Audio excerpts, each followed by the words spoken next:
Told you I wasn't stepping to. I ain't disrespecting you, son. You wanted to be one way. What? You wanted to be one way. What is the other way?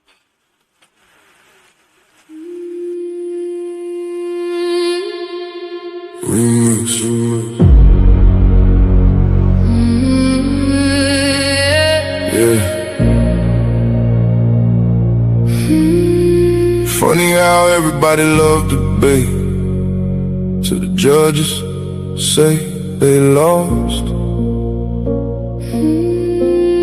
Funny how everybody claim they want smoke till the scorecards come across.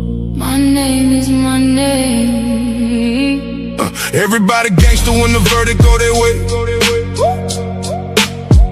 Taking victory laps, posting on social media all day. But let them catch an L, now the judges all corrupt. Now the rules wasn't fair, now the platform messed up.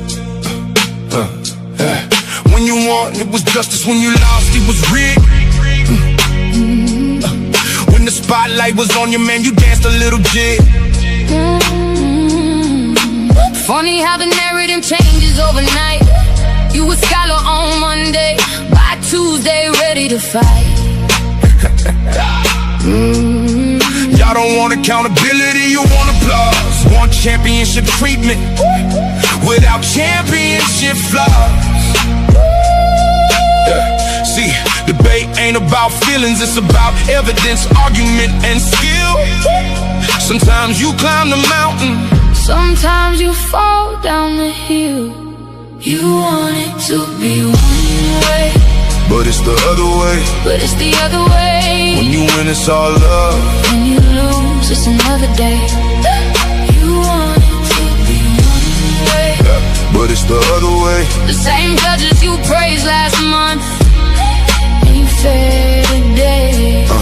You want it to be one way, but it's the other way. the facts don't bend for feelings, no matter what you say.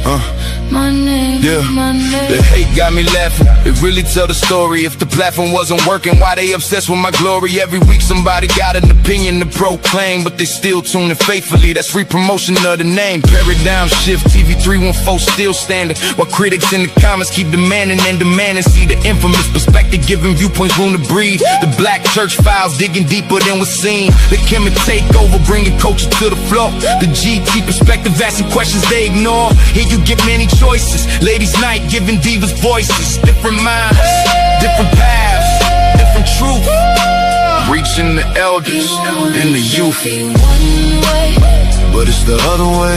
You said the platform needed you, but somehow you still stayed. Yeah, You wanted to be one way, but it's the other way. the show keeps moving forward even after people stray. You wanted to be one way, But it's the other way.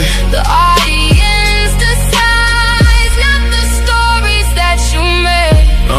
My name is my I seen debaters come and go. Some legends, some pretenders. Some became champions, some became contenders. Some accepted losses and came back even stronger. Others spent 6 months complaining and being bitter even longer. Everybody wanna run a platform. Everybody got advice, but very few know the sacrifice, are willing to pay the price.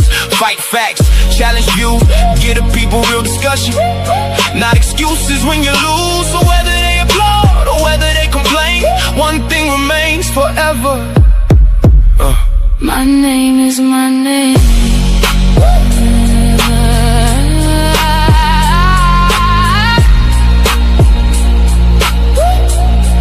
You wanted to be one way, But it's the other way.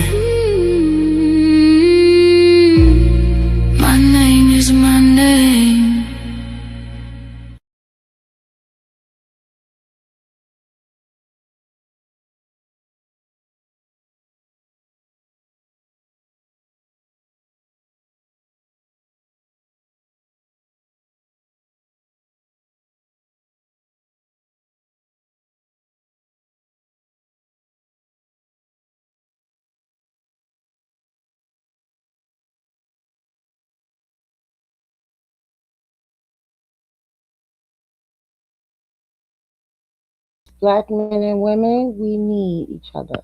I'm just now being unmuted.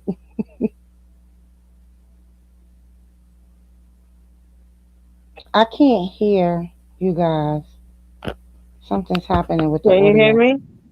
Yeah, I can hear you. I can't hear Timotheus. Good evening, ladies and gentlemen, and welcome to Step into the Light with your girl, Light Brown. Tonight's topic will be Black men and women, we need each other.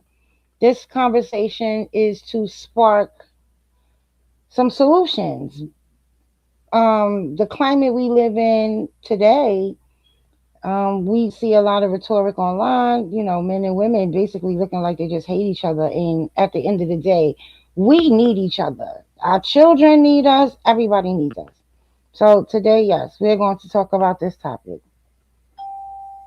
I guess we're having some type of technical difficulties. So I don't know. I lost my people. We're gonna have some brothers come up here. Steve Caballero, brother Nathaniel, Jose Francis. We have Timotheus, and we have Paula. Anybody else who wants to join the panel, you're more than welcome. Let's get this conversation going because this is something that we really need to talk about.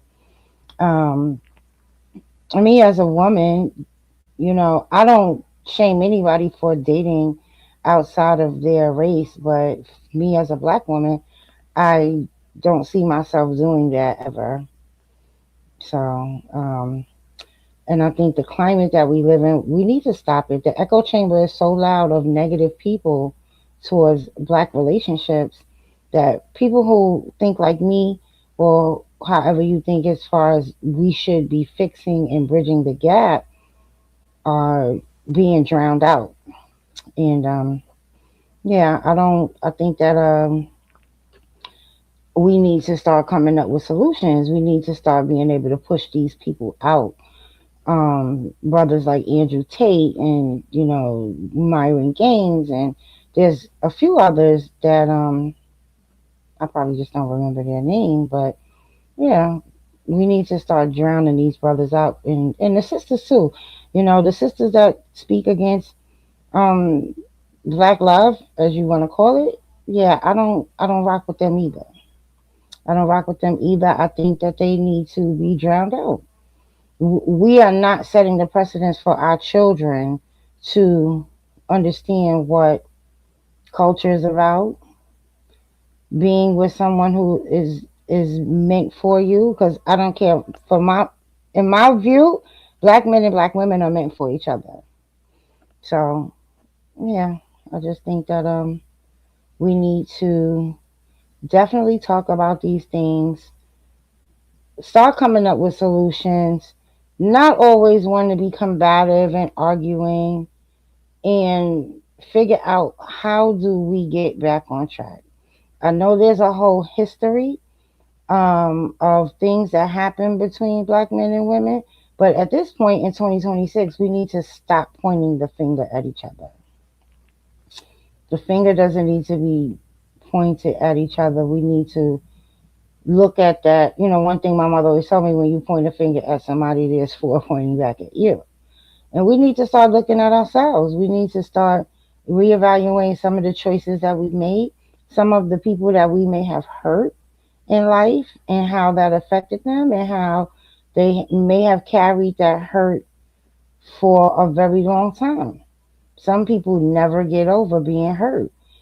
We need to look at the government's involvement in how we got to this point. I think that's a big thing, and there's so much misinformation about that. There's so much misinformation about welfare with no man in the home. There's so much misinformation about the feminist movement, and then we need to explore other systematic things that happen in our community, to where women and men have felt so isolated, disrespected, all of these things. We have a mass incarceration. There's so many things that happen, and I'm just here to talk about it. Hi, Paula, you back? Yes, I'm back, though. So yeah, I was just saying, the conversation needs to be had. We have so many people on the internet that are so vocal about all of the bad things, right? That we need to start drowning them out, because people like me and you and myself, hi brother Nathaniel, we're being drowned out because I don't hate black men. I don't, like, with all the dysfunction that we have as a people, I just still love my people. I'm not afraid to walk by a group of young men. I'm not at all. So I think, hey, hi Steve, hi brother Nathaniel. And so, I just think that these conversations need to be had. I think I've put together a group of people, group of brothers and a sister, that we can have this conversation without pointing the finger at each other, and just start coming up with some solutions. And so, I'm going to give you guys a chance to introduce yourselves. We can start with Sister Paula, since you're the only other woman here. I'm going to start with Hey, you. hey everybody. I am Paula. I've been around in the back chats for about 3 years now. Um, Light and I have these conversations consistently. And, I hope tonight, we'll be able to really make some change, even if it's a small one, but at least we'll make one.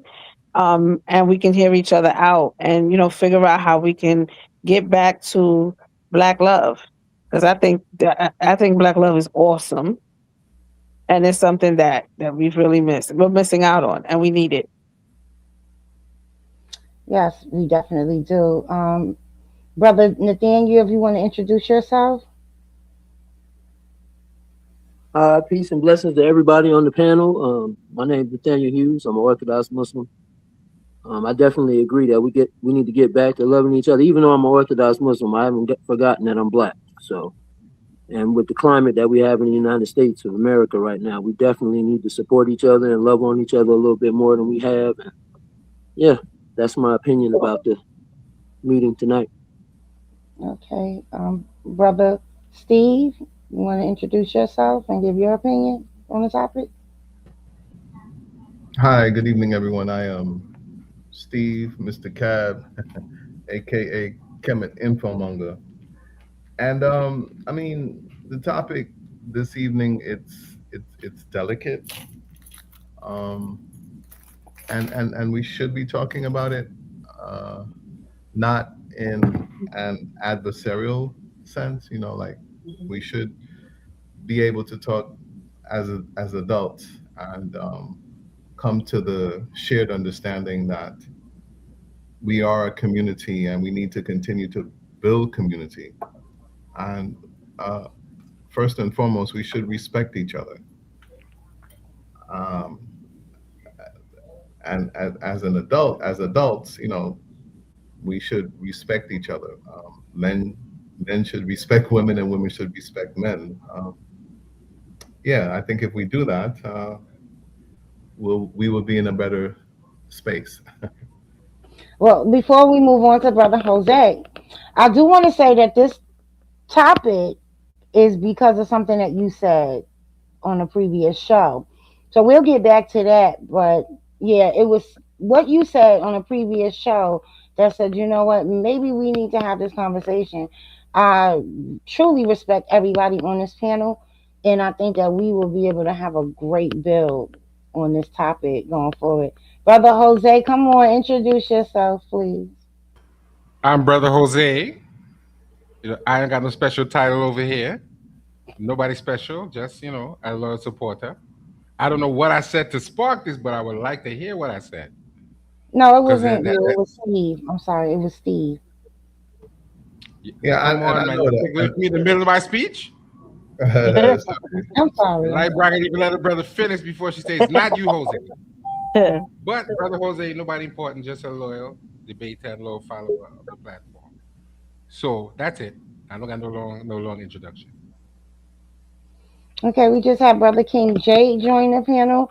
I want you to go ahead and introduce yourself and give a little opinion about the topic tonight. Peace to the panel.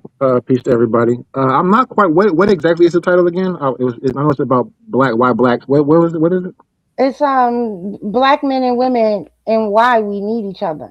Yes, and so much we definitely do. We were made for each other. You know what I mean?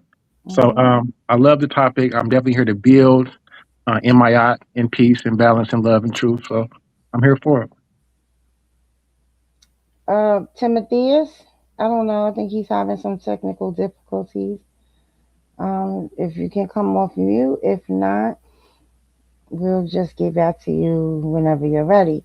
So the last show that we had, Brother Steve said something that was very interesting, and he did say, "I'm going to get beat up for this," but Brother Steve said that he felt like women were very intuitive, and that a lot of the things that's going on in our community is the fault of the man. And that made me say, you know what, maybe we need to talk about this. Steve, can you just elaborate on that a little bit so that we can get the gist of, how all of this came about today? Well, yeah, I mean, like if we look at history, right? Historically, um, it's patriarchy. It's male-dominated society, male-dominated. Well, you can call them civilizations, but um, these patriarchal societies generally they're very warmongering, and some men, and I'm not saying all men, they see that as being their purpose, as being the stronger sex or the stronger gender that today and in the past as well, that their role is to go out as a man as well, is to go out and cause war and pillage and plunder and rape, burn, destroy, and bring home the spoils of the booty. And I'm not saying that that's all that patriarchal societies are built on, but historically, that's what they've done. And I'm not saying that it's all negative, but to say that that's the purpose. I don't think that that's my purpose. And what I said before in the other show about spirituality and religion is really true. Women are more intuitive when you look at the church, particularly the Christian church, or you look at a lot of different so-called churches or spiritual organization. Who will you find there? Women. Um, so what King Jay said, it kind of took me aback because King Jay, I was making assumptions and I don't know. I was assuming that you're a Christian, and I was assuming that I would not hear the word Ma'at uttered from your lips. So yeah, I would be more of a proponent for, as Impudishi says, a meiotic society where we function in balance, where we listen to each other. And I mean, I could just look at the last American election and understand why um, that woman lost, because America is not ready. America does not want to function in love.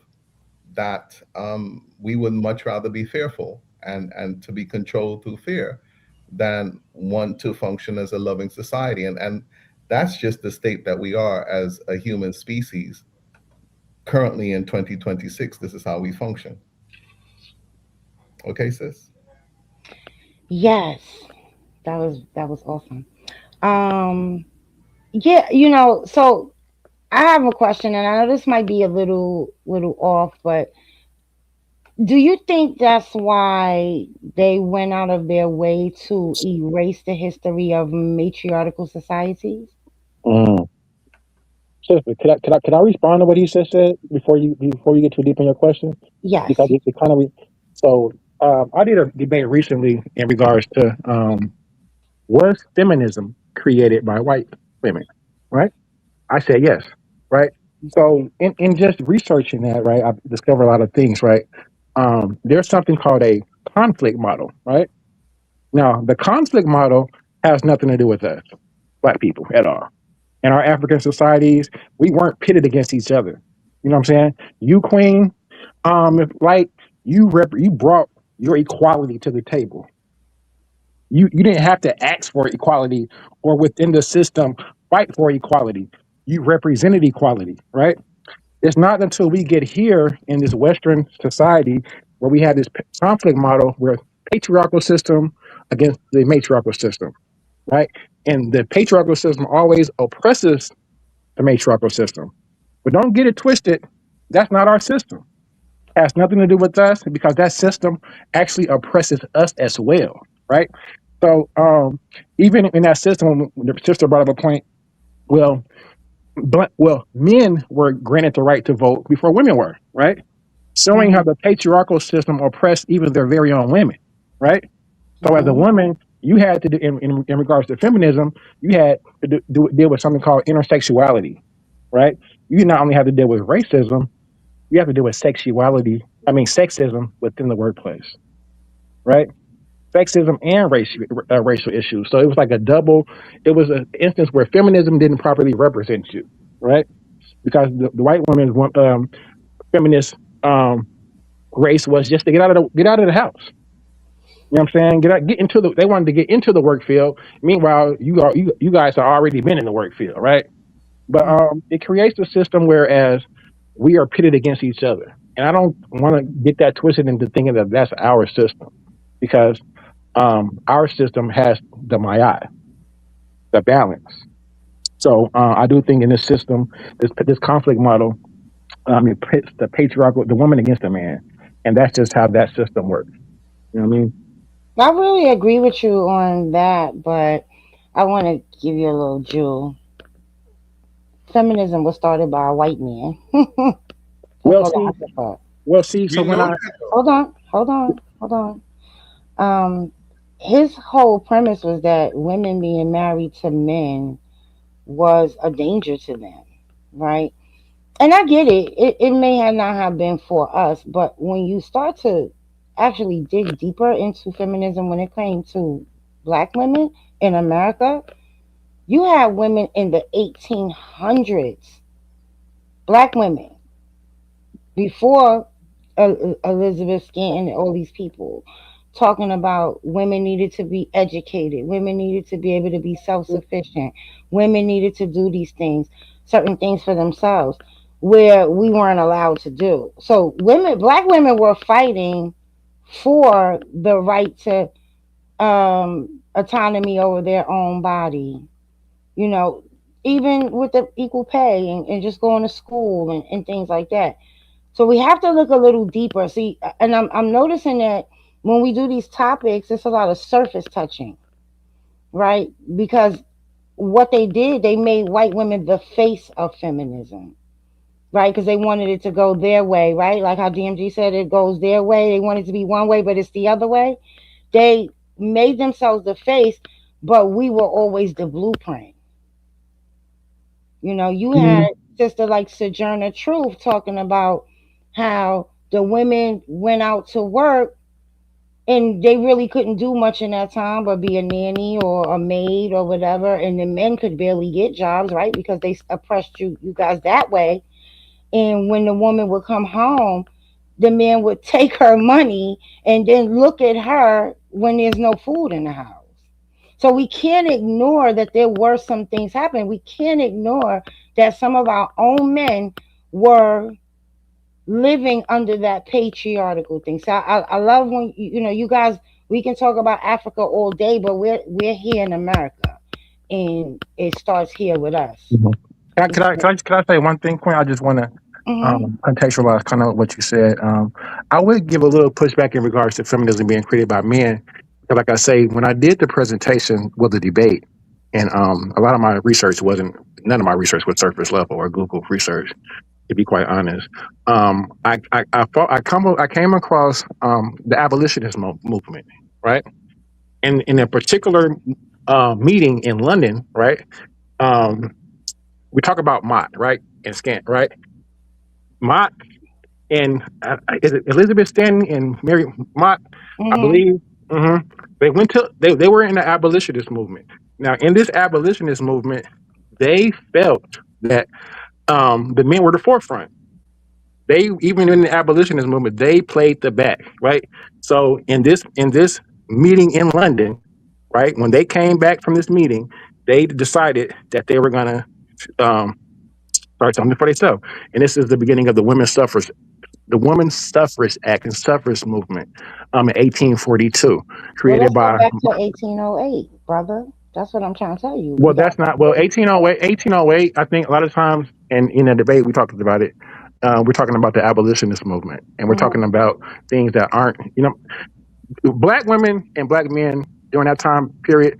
Their issues were race, right? Race mhm. issues. They were fighting against the patriarchal system.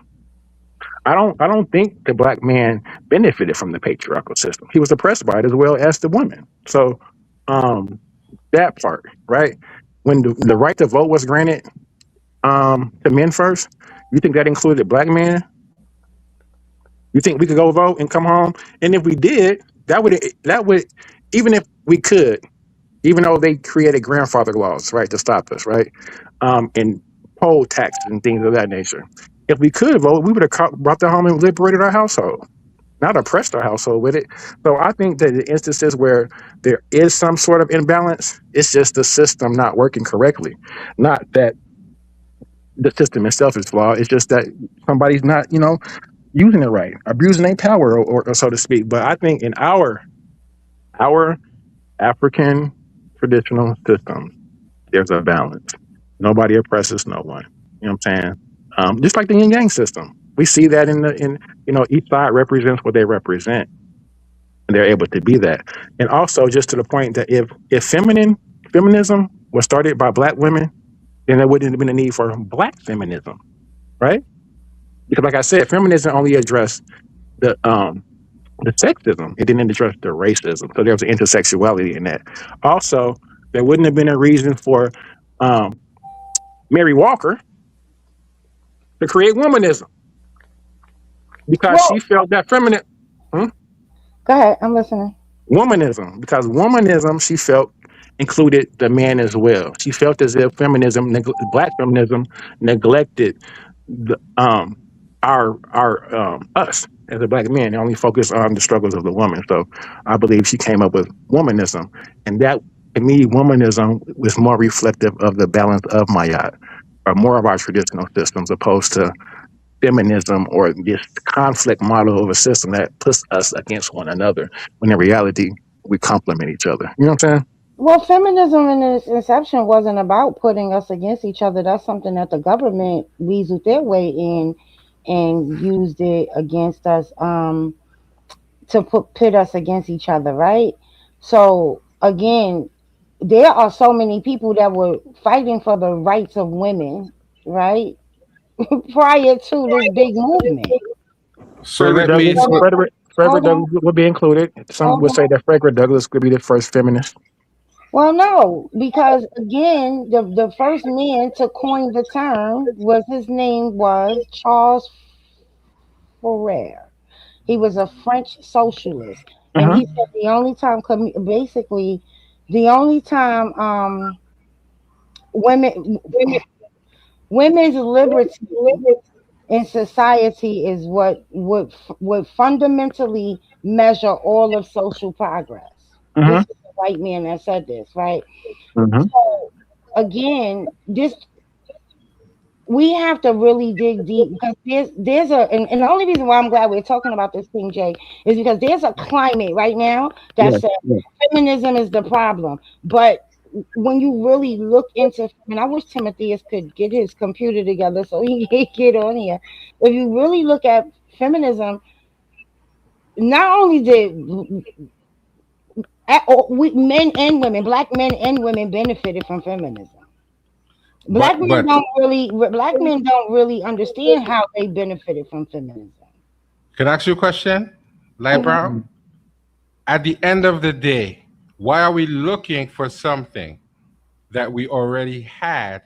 Just go back and pick up what we already have. We don't have to go through all this feminism and all Well, these because things because we're in a country, we're in a country that patriarchy rules.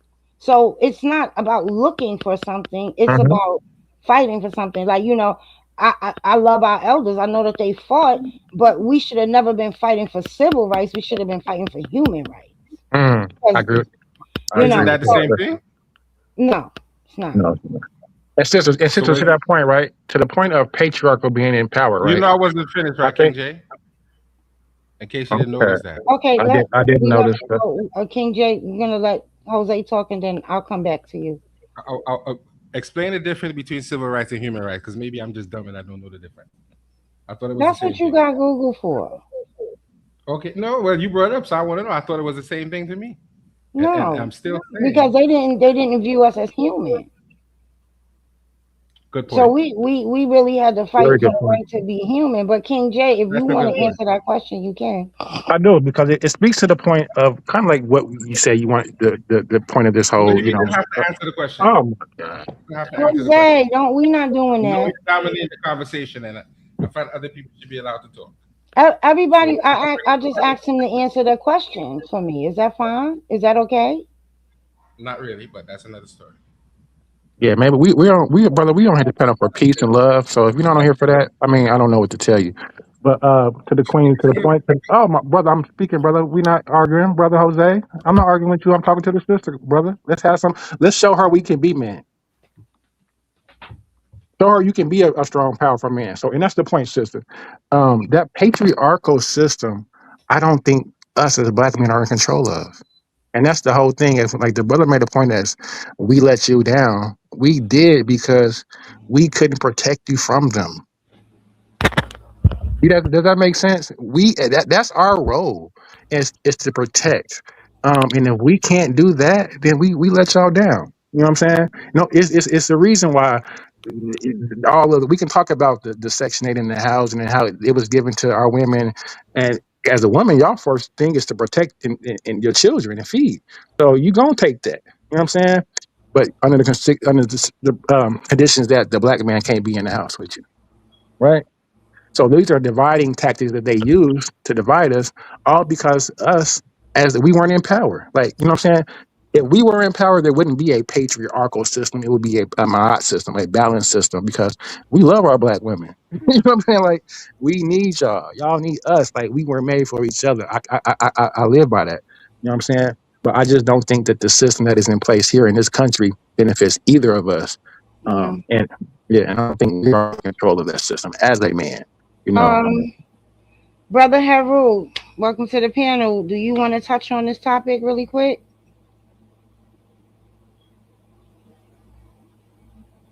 Okay, I don't. Yes, ma'am. Yes, ma'am. Yes, ma'am. I'm sorry. I was actually typing in our in our chat on StreamYard here. Um, I wanted to apologize to the panel. I wanted to at least come up and at least give you some respect, sister. I think that this is a beautiful topic that you are presenting tonight, and I'm glad that all these brothers and sisters on here right now. I think everybody's like cordial, and I think that everybody uh, really means well and wants to put forward a good presentation. So I appreciate tuning into things just like that. As an older man. But I want to say this to you guys. I think that us as the African diaspora, right here in the Americas, we need each other more than anyone needs each other. Because when you look at all the adversity that's up against us, when you look at the history of what our people been through, and you see the resiliency, that legacy has to keep being, dispersed to our future generations. You get what I'm saying? So I think that we have a history that us as brothers and sisters share together. It's a shared history that we can ultimately lay down to our children and our grandchildren. And you can see a linear climb. And this is true if you really look at the statistics, because right now, black people are not just at the bottom of the totem pole no more, man. We run industries, we do all kind of stuff. You know what I mean? We have positions of power and positions, as far as in government and office seats and judges. attorneys, doctors. We doing it. We're doing it.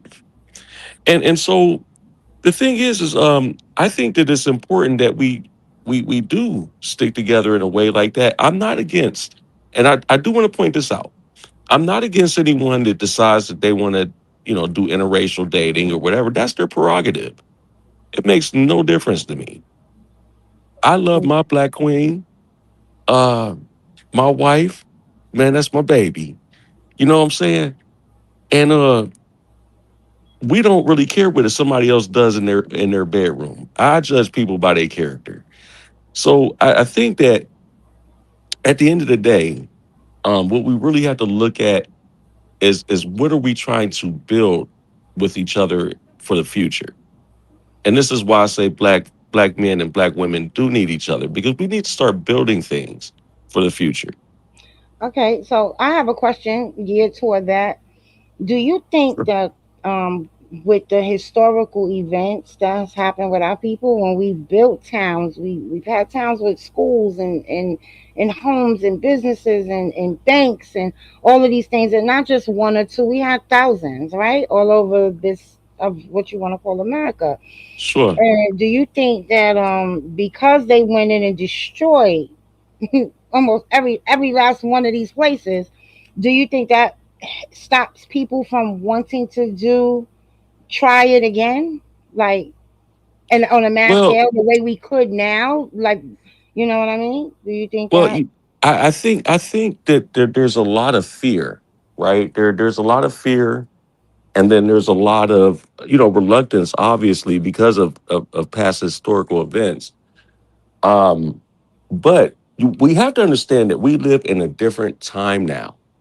Like we can absolutely go litigate these type of things, and trust me, you can't come burn down my shop. You can't just come burn it down, and it's that's unaccounted for. You get what I'm saying? Mm, So and don't get me wrong. Don't get me wrong. They still try to find ways to railroad us in some ways, but I'm just saying today's climate is a lot different than the '60s, a lot different than the '40s and '50s. You get what I'm saying? right, but Now, with America being eminent domain, right? Let's just say all of us on this panel right now, we got together, we went and bought some land, and we start building, and we got it coming. We got a village, right? And then they come in and say, yeah, we need your land, just because they know that we're building and we're going to give other people the inspiration. How do we maintain these things in American society? in order to Oh, well, in, see, well, in order hold to on. have That's where my army come in. You know what I mean? That's where the Black Panthers come in. We we Okay, we gonna we gonna we gonna have security. We gonna have everything we need to sustain. But what I'm saying is that we have to but what build. We happened to we the have Black to. Panthers though? Hmm? You said that's where they come in at, but what happened to them? What Let's you talk mean? What about happened Huey. to them? What do you mean? What happened to Huey Okay, Newton? you're talking. And You're how were they? talking. You're talking something of past events of Huey doing. You're not talking about what we're doing today. Well, we're not We doing haven't that been today. we're not infiltrated today. There's a lot of leaders right now, and there's a lot of movements and things that we are doing as Panthers out here. So I Can don't you want name one? nobody to get a whole lot of them. well, we Listen, have the new we're Black Panther training, Party. we're training, We have yeah, the new Black we're Panther training Party. people how to Yep. properly use Hmm. firearms and defend themselves. Where is that located at? I mean, it's fine. I It's mean, I'm almost in almost you can find us in almost every state. What do you mean? Where is Yeah, it located at? the new well, Black Panther This Party. the black. We are the Black wait. Panthers, bro. Let me just listen, brother. I'm in the Chicago area where it started. I'm familiar with the Black Panther Party. I'm suggesting that I don't. Your presence isn't felt. Then, if it's in every city, it's not felt. Like, what are you like? Name? Do you have a lobby? Okay, Are you a Are you? Wait. I'm asking a legitimate question. Where your Black Panther Party? Name me one of your lobbyists that you have that are lobbying for us for anything. Like when George Floyd died and they choked him out, Panther Party should have been there and had a lobbyist because they had that COVID bill passed, right? The Asian bill passed, right? Where get a bill passed. Tell me what you're doing on the grassroots level to get some of these bill passed to where we can get some senators, some governors, some people in places of position that actually matter, that we can actually create some legislative to reflect us. I think that's our Okay, problem, okay, brother. okay. Hold on, really But quick, that really you quick, can't put Tyrell. that on. Hold Yeah, you on, can't hold put. on, Oh, I'm hold sorry. I'm on, sorry. I'm hold sorry. on. Go ahead. I think that's our problem, right? I think we aren't raising our children to be the next leaders, the next politicians. We're not doing that. We're not, at the very least, picking someone from our own communities and gearing them towards being the voice for the people Yep, and then holding them accountable. So we all lack something, right? I feel like every generation has dropped the ball on the next generation. And this is just my opinion. I don't know if anybody feels the same way I feel. But I agree I with do. you I agree with 100%. you. I just and think that so like we have these mhm. different factions. Like we don't know if we want to be his Hebrew Israelites, Hamitic, Indian, ABO, FB. We don't know what we want to be, like, to even go present an argument to Why can't somebody. we be all of those Well, things? That's what Hopefully we could. the And brother that's That's what what Khalil, it the is. That's brother what well, that Khalid, is. hold on, the brother Khalid Muhammad said it didn't matter what any of us were. nope, nope, we don't. Why can't we be all of those things? Because I'm gonna tell y'all this. Because we're not like and, No, just we and us. and are. No, I we want to be are. We I are. want to And I'm be gonna tell you, crystal clear. hold on, because I'm gonna tell you, we are. And if you start to look outside of what you've been taught, Mm-hmm, look outside of that. mm-hmm, We are. You want to say y'all want to let them tell us that it wasn't melanated people on this land mm, before the Siberian came? Then that's mm, on you. mm. Because guess what? The information's out there. But see, sister, look, I agree with you, but look, we gotta take care of, we gotta control the DNA and the science then. That's Because true. we ain't controlling that, because now we get people saying we don't even want to deal with DNA because it doesn't reflect us. Like, you know what I'm saying? To be quite honest, in the debating and stuff, I gotta go what's in the books. You I have gotta to. say that the Clovis culture was the first here. You know what I'm saying? Because no, we don't have any Negroid skeletons in this country before 1492. Hmm. So I mean, I gotta make them We do arguments. though. I could send you some stuff. We I do would though. love But you know to. what they did? You know what they did, right? What they do, They swept it Of under the course. rug like they always like they do. always do. Right? Yeah. Right now, and I know we're getting a little off topic, so I want to try to, after this, I want to Okay. try to bring it back around to what Okay. the main topic is tonight, and we can always do this another time. Okay. But right now, I'm looking at this FBA thing going on, right? Mm-hmm. And if people, they've been so successful at teaching us that the United States is different from South America. It's Right. different from the Caribbean islands, right? So we don't even realize we've been so programmed that we don't even realize that the people in of antiquity from those lands, all of these lands were the same people at some point, Mm, and we just went through an ethnogenesis. That's all mm. it is. I like So that now, argument. you know, that's just what it is. But let's get back to the topic at hand. I would like to go around. I'm going to start with you, brother Jose, because you sitting there with your hand on your on your chin or whatever. I'm going to start Exactly. with you. I want you to tell the panel and the audience three things that you think could help bridge the gap between the black man and woman in the family structure. Going back to African culture, going back to African culture, and going back to African culture. That's it. I don't have no other Okay. answer other than that. And you might be Okay. mad at me for saying it, but I don't have no other answer. No, Somebody's I'm not calling me. mad. Give me 1 minute. Somebody calling me. Give me 1 minute. Okay. Brother Nathaniel, can you give me three things that you think could help bridge the gap between the black man and woman, thus helping the family structure mend itself? I think firstly, as I can only speak for myself as a black man. I think we got to take responsibility for the things that we allow to happen. I think King J touched on that a little bit. He said some things that we allowed the white man to do to us. I think so. First and foremost, black men, we need to start taking responsibility and making sure that those things never happen again. And I think we should do a better job of protecting our families and our women. And I think we should do a better job of controlling our dollars. And that touches on the points that Brother Hiru was making with King J. Like, you know, we don't control a lot of things, but one thing we do control is we control that black dollar. You know what I mean? And I'll give you a good example of that. You know, Disney's money started getting low. They start having black characters. Now all of a sudden, you know, Cinderella can be black or Ariel or whatever. All these characters now all of a sudden can be black. And they don't care that white folks is upset about it. You know what I mean? Because they understand that we spend, you know, billions of dollars yearly on their products. And so I think though if we do those three things, if black men start taking more responsibility for our own, it don't matter which women it is. If you out in public and you see a black woman being disrespected, you need to stop and do something about it.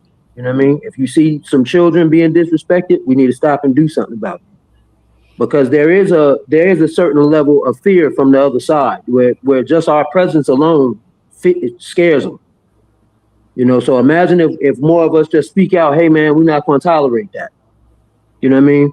If you see a sister in the grocery store and the white man got his finger in her face cursing out instead of walking off and saying, well, I ain't getting involved in that. And instead of doing that, let's get involved and say, hey man, you ain't going to talk to that sister like that. That's my sister. You ain't going to talk to her like that. You know, and at the home level, we need to protect our family. And again, I think controlling in black dollars is imperative to, you know, gaining control. You know, we got black people in politics.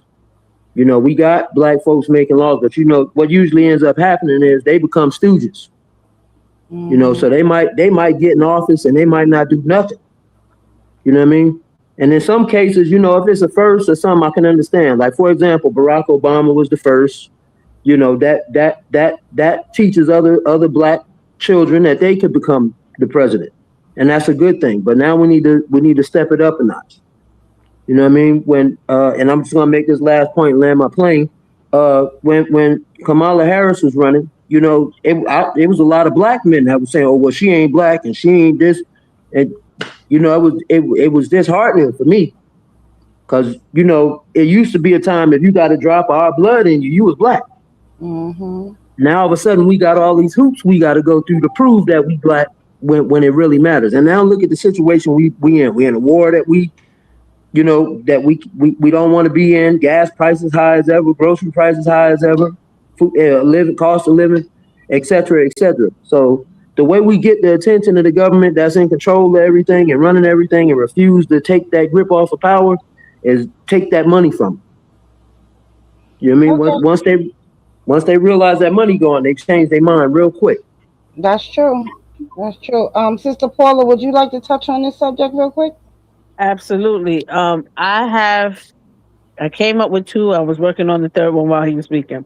I think to foster and understand that we do need each other, we actually need to speak to each other, much like we're doing now. We have to speak calmly. We have to listen, not just hear, actually listen, absorb what we're saying and understand where each other is coming from. You got to understand that I'm a woman and I'm going through this, and you know, sir, you're a man. This is how we have to facilitate that intimacy between us. And when I say intimacy, I don't mean the other way. I mean literal intimacy, because that's a part of intimacy. I have to be able to trust that you're going to communicate with me. I have to trust the same from you. That you're gonna communicate with me and let me know exactly what's going on. We have to learn how to work together. Accountability, the same thing, both sides. You know, it's not a finger pointing thing. Oh, well, black women, y'all do this, and black women, y'all do that, and black women, you do this. And then black women of y'all ain't this, and y'all ain't. We have to understand and see each other's perspective. And that's part of the problem why for some of us, we cannot unite. You know, and the last thing I would like to say, I came up with it as I was speaking, respect from each side. We need that in order for us to continue on and try and get us back together. Because to be honest with you, we need it. We in this country, right? We are at the bottom of everything. How is that possible? How? Why is it that way? I know it's because one of the reasons is we don't stick together enough. We don't understand each other enough. We don't try to understand each other. You understand? You know, I be on these in these some of these groups, these chaos groups. God save my soul.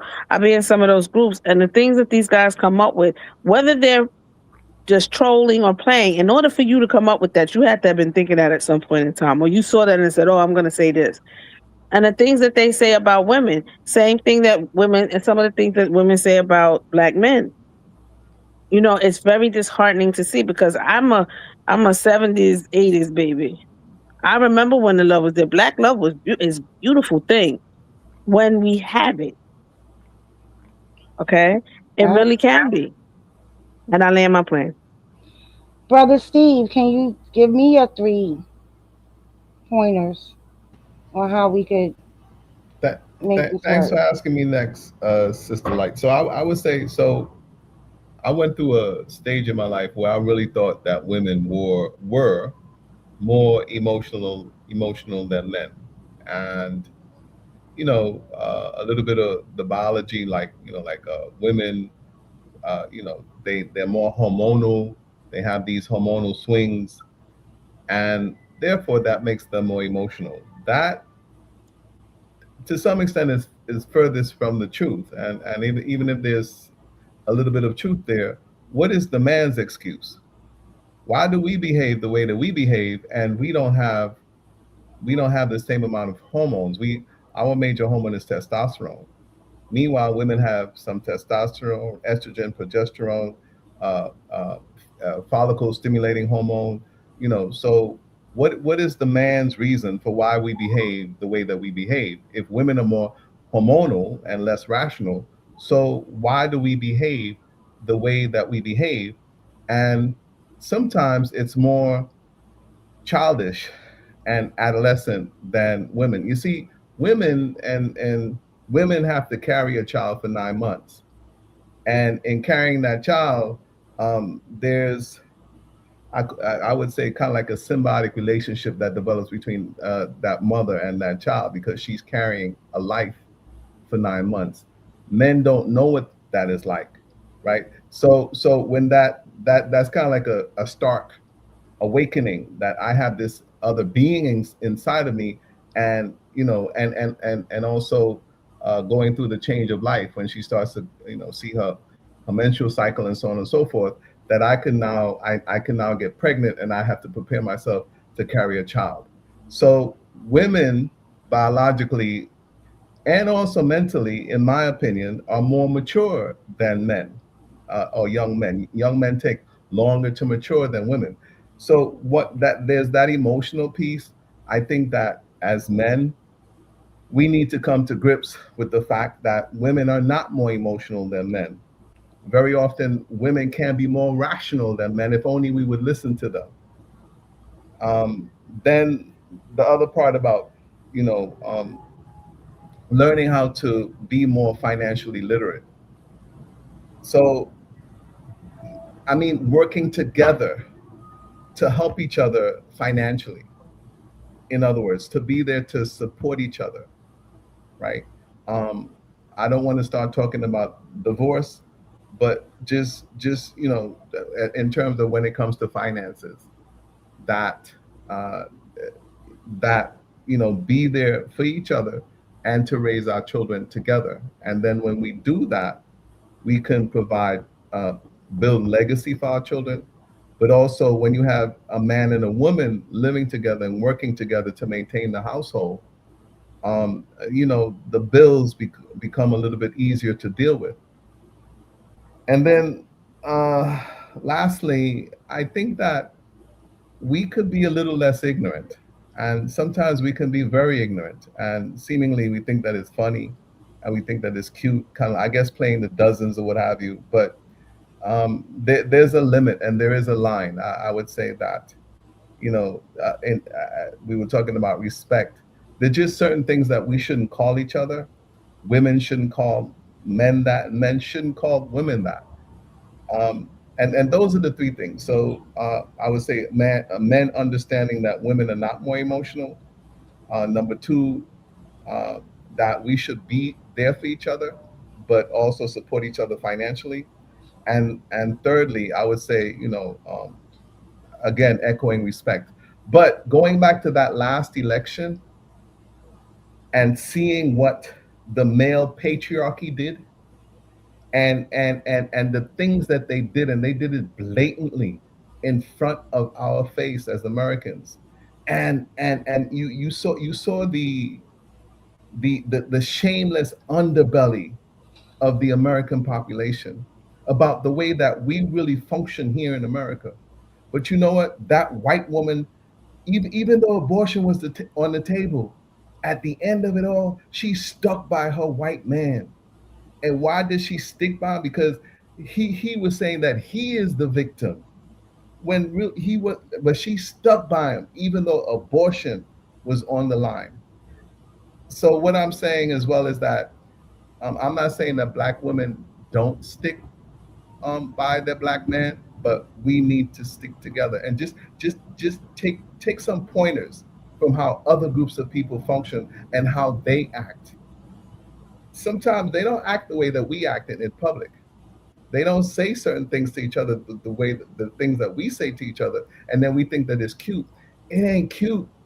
Then the way that we tear each other down, we vilify each other, and we think it's cute, and we put no, it's not cute. It's not funny. And that's it. I land my plane. King J, would you like to touch on the topic on the 3 pointers? Yes. Um, I want. I don't want to go. I want to respond to what the brother just his last few points. I don't want to take my time to that. Um, you asked about the 3 points, right? So I did take notes. We all spoke about financial literacy. I do think that that is key. Economics. That'll tie into my later point in regards to not necessarily needing a military takeover, but being able to take over through just being more financially literate and being control of our dollar, right? Keeping our dollar in our community. Um, counseling, counseling. Um, I feel as if we are traumatized as a whole. We traumatic. What it called? PTO, whatever you want to call it. We've been through it. PTSD. Yeah, Yes. it's post traumatic slave disorder is what they were calling it at one point. Mm. Yeah, I don't even like to me. I just think that that's some BS. But I'm gonna let you go ahead and finish, King Let me J. rock. Let me rock. Because Hmm. I don't think so. Counseling, right? Because that goes into my third point in regards to the family household, right? I don't think because I think that we need a two family household, the two family structure, but both parties need to be healed, right? Not just two people together, they toxic, they immature, they are not that type of just being together to be together, but mature, emotionally mature people in relationships that are financially literate, right? So I do think that some sort of counseling is needed for us to get there as a whole. Um, government generational wealth. I think that is something that we will be created by this two family household, whereas we can push out a certain product, right? Um, we have two doctors in the household. We're going to push out another doctor. We're going to raise her to be a surgeon just like us. We're lawyers. We're going to push out something. They can be what they want to be. But the Cosby Show is a great example, right? For me, of that family structure and what it looks like working. Um, I think that's a great example, to be quite honest, of something that I would try to achieve. Financially literate to emotionally mature individuals with careers, creating generational wealth, pushing out successful children. I think that's the goal. All in all. Great. I think you guys did a great job answering that question. I'm gonna always say everything that you guys said is correct, right? In my eyes, I agree. But one thing that nobody on this panel mentioned was common unity, community, community. We gotta like, cause I remember growing up where everybody looked out for everybody's child, right? If Miss Barbara lost her job, you would have one, two, three families saying, "Hey, take this plate, take these plates over the bar." I don't believe, and I could be wrong. I just don't believe in my era. I don't think any child went to bed hungry, No, right? We could send notes to each other's house of 4 slices of bread, but you know what? But you know sugar. what? You know why I don't think we at that point or now because of the emotion. Like right now, the adults will be out there filming with their cell phones out recording a fight with the kids. Right. Yeah. They're not accepting an example. Now, I did want to mention this, like, in far as like gangs, right? Like, so, like, men, right? A lot of us my age, 30s, 40s, I'm from the Chicago area. We a lot of gangs, right? So, what I see is instead of breaking that chain, it's like the age range, their children have grown up in it as well, right? It's generational. The gang, yeah. Hmm. So I think at some point that chain needs to be broken. You know, I have these views of life, right? That I look at the youth, I look at all of this aggression that they have. Do you think that they are our misguided warrior class? Yes, yes. Mhm. They don't Of respect course. their elders. Like you said, with the community, parenting each other. You wish you would step into some mess these kids got going. You might get switched up. But if again, I'm gonna say the generation before dropped the ball on them, right? Mhm. I'm gonna be But you honest. did. I think that and My generation. this could have happened before, but I think with the crack era, I think that was the first official weeding out of our warrior class, and they just continued it on. Yeah, With that's true. I can't hear you. I said that's true. But you know what's interesting? I heard an interesting story, Light Brown. There was a man who said he was in the civil rights movement and he came back some decades later to the same place after Jim Crow. And the man said, I sat down to have some food and the food tasted like crap. So the moral of the story was he was fighting for something, and he never considered the small detail of how the food would taste after he went through all that head busted to sit down at the counter. And sometimes that's what happens to us. We have this grand plan. We don't consider the small things that go with these grand plans. All of this stuff sounds good, but if you're black, I'm with you. Can't be my anthem because I hear some black people say some egregious and silly things all the time and think that they actually said something. And I then when you mean, try and talk again, sense into them, they have a problem because you're trying to talk sense into them. So no, it can't be if some you're black, I'm with you. You have to sometimes yeah, shake up your brother, hit him to slap and tell him you sound stupid. And I don't want to be associated with that stupidity that you pushing over there. Get no, Yeah, yourself I Jose. get together. that. Yeah, I Jose. get 'Cause right now Did we're it for me. talking about the black family structure, People brother. did it for me. Because people did it for me. And that's what this is about. You're not American, Teaching, so you can't relate. teaching the right thing. Not allowing us as black people to come on these platforms sounding crazy. I'm not gonna. And just think because you're black, Hold on. Big that's not good for MacBook. me. I never said the warrior class started smoking crack. I didn't say that. But I'm I didn't gonna. say that. Oh, No, I know you didn't say it. I'm talking to somebody in the comments. I didn't want to talk to you. Um, Brother Jose, I wanna. Timotheus is gonna play a video for us really quick, and it's gonna break down how COINTELPRO weaponized the black male ego Mm. and used it to separate the family.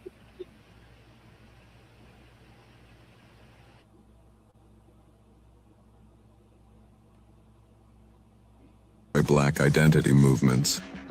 It was a cycle. The United States government set a trap to destroy black identity movements. It was a psychological and structural ambush, and they used black women as the bait. Tragically, black men fell for it. They took the bait, hook, line, and sinker. But this wasn't just about policy or welfare. This was about the soul of the black household. To destroy the movement, the state didn't just need to infiltrate the meetings. They needed to infiltrate the marriage. They realized that if you could convince a black man that his partner's strength was not an asset, but a threat to his manhood, the entire foundation of black resistance would crumble from within. The Black First push was not just about racial pride. For many, it became a desperate attempt to mimic the very system of white patriarchy they claimed to be escaping. They wanted the Black community to mirror the hierarchy of the oppressor, with the Black man sitting unchallenged at the head. In their search for power, they mistook dominance for liberation. For centuries, the Black family was built on a foundation of necessary egalitarianism. Because the white power structure denied Black men the role of sole provider, the Black woman was never just a housewife, she was a co-laborer, a co-strategist, and a co-defender. However, as the movement for civil rights gained steam, a subtle, poisonous shift occurred. Black men began to look at the white man, not just as an enemy, but as a blueprint for manhood. They saw the white man's unchallenged authority over his household and his women, and they wanted it for themselves. The Black First mandate became the mechanism for this shift. It demanded that Black women silence their own concerns for the sake of racial unity. But unity was often a code word for submission.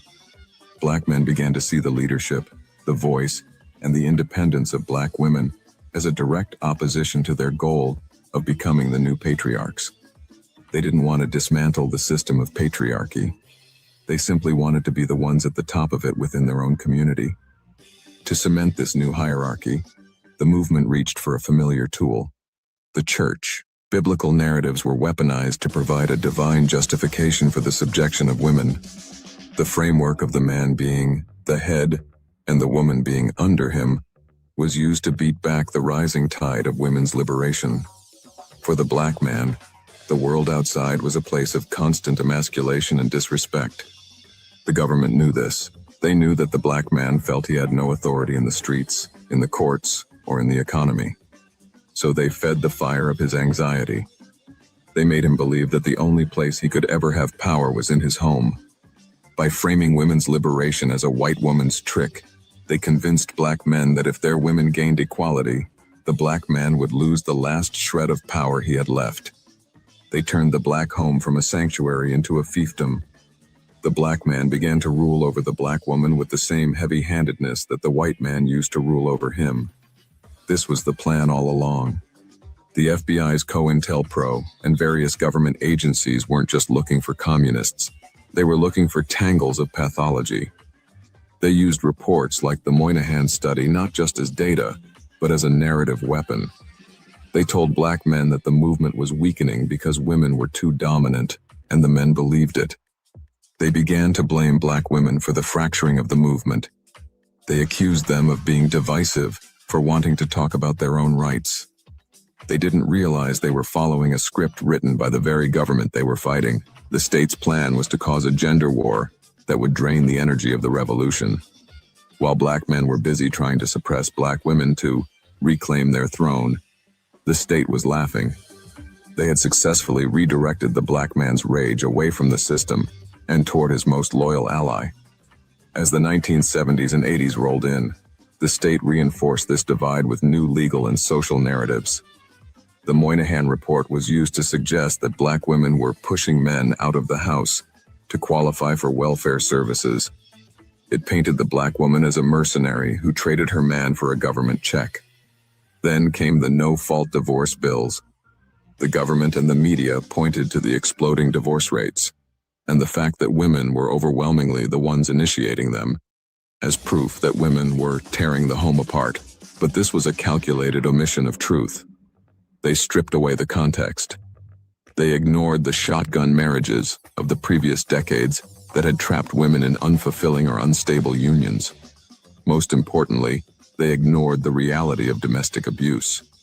By focusing on the statistic of the divorce, rather than the cause of the escape, they further fueled the Black man's resentment. It allowed the narrative to remain. Women are the destroyers of the Black family. Did the government's plan succeed? On the surface, the Black movement marched on. The Civil Rights Act was passed. The Voting Rights Act was signed. But underneath the legislative victories, a deeper, more permanent wound had been inflicted. The state failed to stop the movement, but it succeeded in fracturing the bond of the Black family. It took the once strong, interdependent partnership of black men and women, and replaced it with a toxic imitation of white patriarchy. It left a legacy of strong black women who are forced to stand alone, and black men who are still chasing a version of power that requires the silence of their partners. The attachment of white feminism to black women's concerns allowed white women to climb the ladder of the workforce, while black families were left to navigate the wreckage of a gender war they never should have been fighting. The trap was set, the bait was taken, and the cost was the very unity that made the black movement unstoppable. We must now decide if we are brave enough to dismantle the patriarchy we adopted and return to the partnership that actually kept us alive. Thank you for watching. For more videos like this one, be sure to like.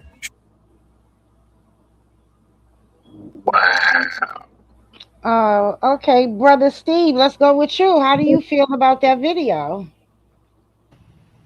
Well, the closing part when he said abandon the patriarchy that we have adopted. I can't remember what he said after that, but that just resonated with me.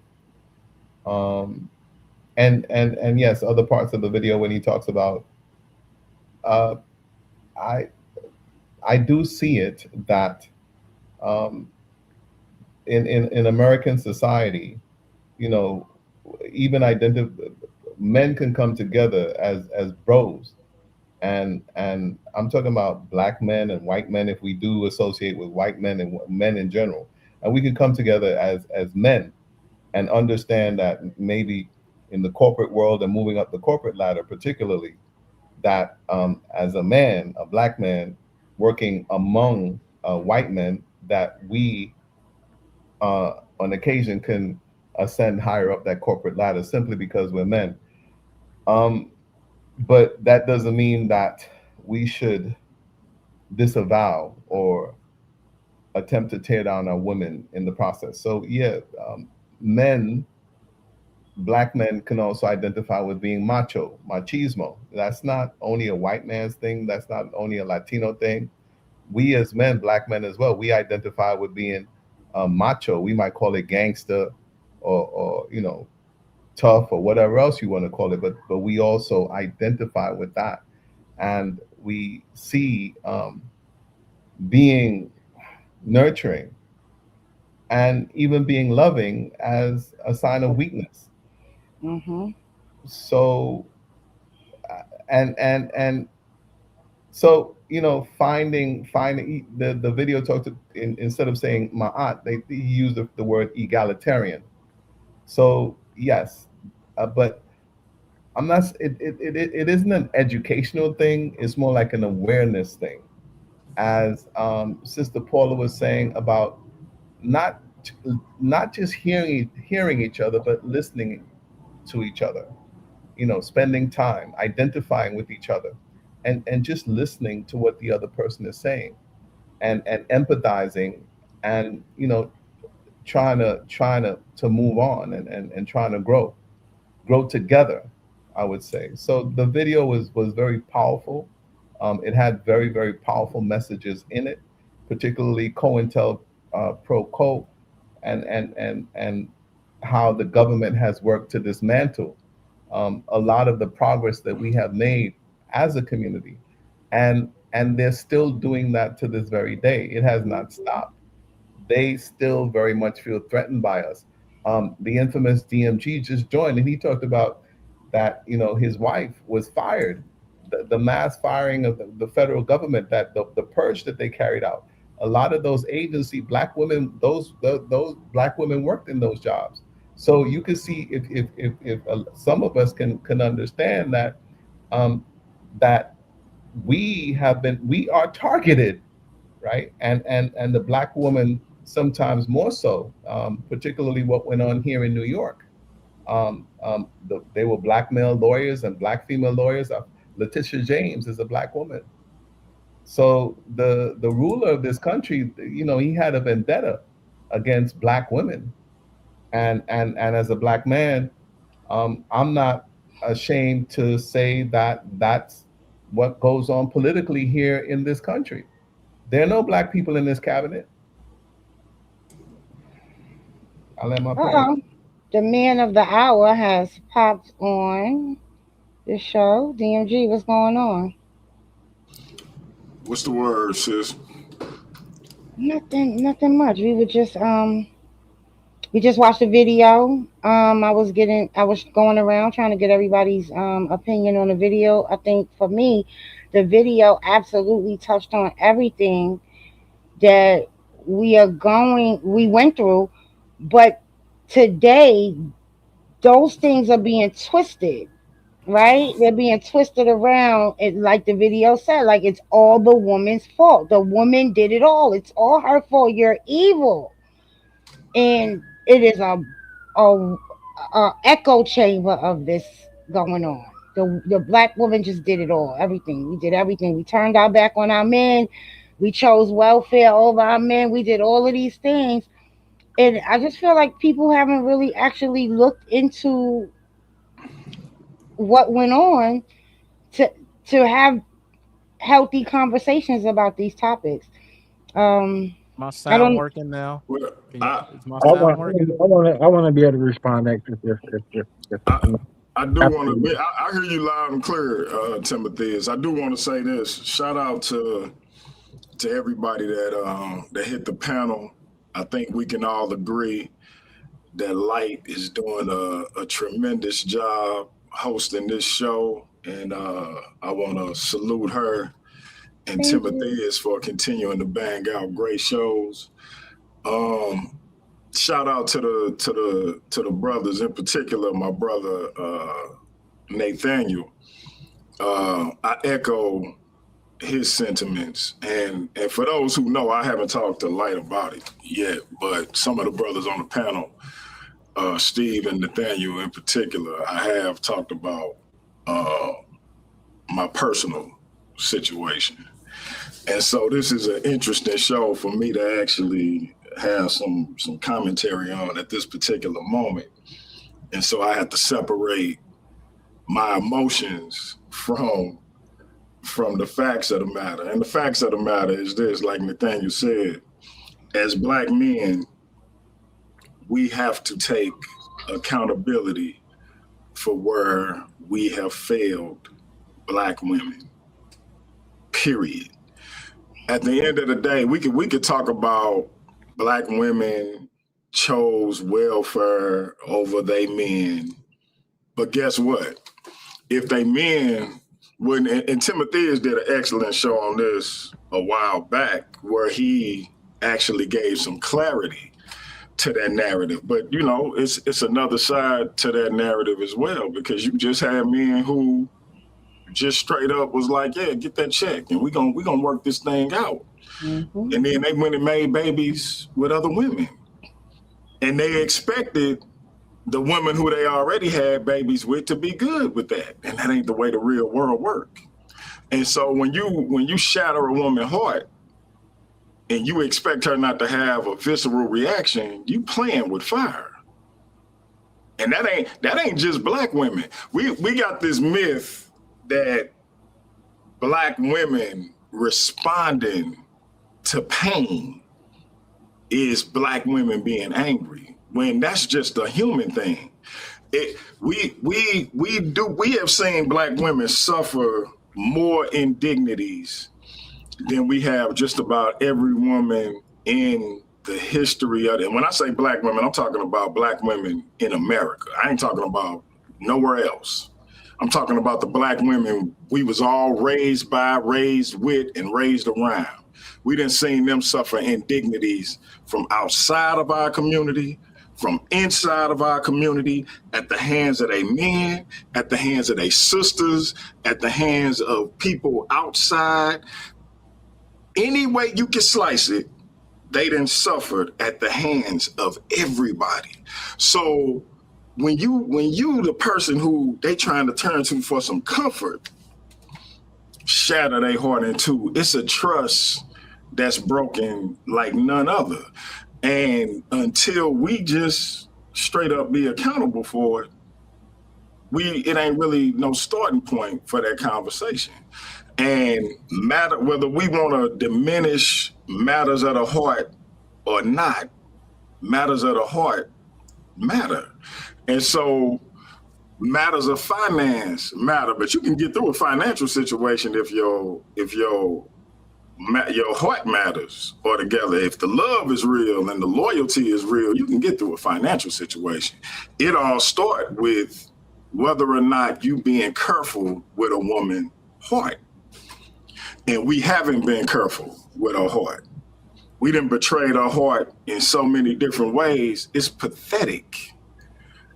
And then when she get frustrated with it, when she respond to it, when she start to talk to us in a way that's appropriate for the way we've acted and treated her, we want to say that she angry and that she not submissive enough. So then we want to turn our attention to these other females because they sitting there rubbing their hands together because they know how to lure us in and play to our fragile egos. And then when we do the same thing to them that we did to the black woman, because we gonna try it because we can get narcissistic like that. And we think we can get that off on them. And whereas the black woman, yeah, she angry and she gonna let us have it in a particular way, verbal or otherwise, she gonna get our back. She gonna have our back. But that other woman, that clear woman, she gonna take us up and down through there financially in any other way she can. And we done seen that time and time again. But yet, in our egotistical mind, the grass is green over there. So until we get our minds right and we understand that we gotta prioritize taking care of the black woman's heart, we ain't at no starting point. I don't care what she done did. It all starts with how we treated her. And that's the end of the story. Can I respond? Sure. I definitely take some notes. Interesting play, G. You sound muffled, King J. Hey, you hear me better now? Yeah. Shout out. I ain't even know King J was up here. What's up, bro? Peace to the panel. That's an interesting point of view. I did definitely mention first that we should protect our women, of course, in some instances we have failed in that, leading to the disarray of the black family structure that we have now. But in regards to that video, I hated it. Hated it. First word on my note, do not like how it's framed. It seems as if it's coming from a feminist point of view. Hey, King J, not to interrupt you real quick. How old are you, King J? Huh? How old are you? 40. All right, go ahead. 40. Yeah. Been around a little baby face, but yeah, negative talking points about black men. I don't like how it was framed. In regards to it's our fault. I definitely hate that.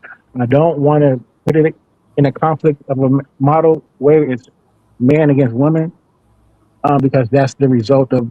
I mean, they did a good job. They absolutely did, King J. And I'm gonna be honest with you, brother. Right now, it's facts over feelings. Everything in that video was true.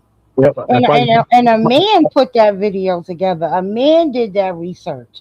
A man put that video together. I want to be able to get my notes out if possible. If I did take notes, right? So whoever made it, I don't like how it was framed, right? If it was a man framed that, it came from a simp point of view, right? A simp point of view. It did not take accountability because it totally neglected men like Malcolm X, Frontline. But it was about system. It was about the systematic approach. I don't mean to cut you off, brother. Hold on, real quick, King J. I don't mean to cut you off, brother, but it was about the systematic approach that they used. It wasn't about nothing else. I took notes, so let me get them off instead of coming to every point I make. Take notes, and then you can respond like I just did. Cause I got a whole bunch of them, so I'm just trying to get off my notes. So I want to be. Because I didn't interrupt nobody. Everybody was able to talk uninterrupted. So I'm the one probably who has to push back, so don't cut me off. I'm So not cutting you off. I just wanted to let that you is fair. know. I No, just tell wasn't me cutting it's you fair. off. Don't take it so personal. I'm not person. I just want to have the same. I don't want to get cut off. I wouldn't have. I'm trying to read my notes. So Okay, good. make the points that I'm making about the video, right? Because I'm responding to the video. I don't like how it was framed. It seems to be coming from a feminist point of view or a simp point of view in regards to men. If he was coming from a man's point of view, he had negative talking points about black men, as if we aren't protected in those things. Um, it negates people like Malcolm X, Martin Luther King, who died for us, right? It negates. So, for instance, right, when our black family structure was always intact, the whole goal of this is the COINTELPRO is to destroy the black family structure. It's nobody's fault. So if the government is suppressing jobs and doesn't give us black men jobs, which is what we love to do, is provide and protect, and that's what we were doing. So guess who has to step up now? The black woman, right? But you didn't. We didn't. But Queen. Let him go, sis. Let him go. Let him go. I'm gonna let Yeah, him go. let I him just, go.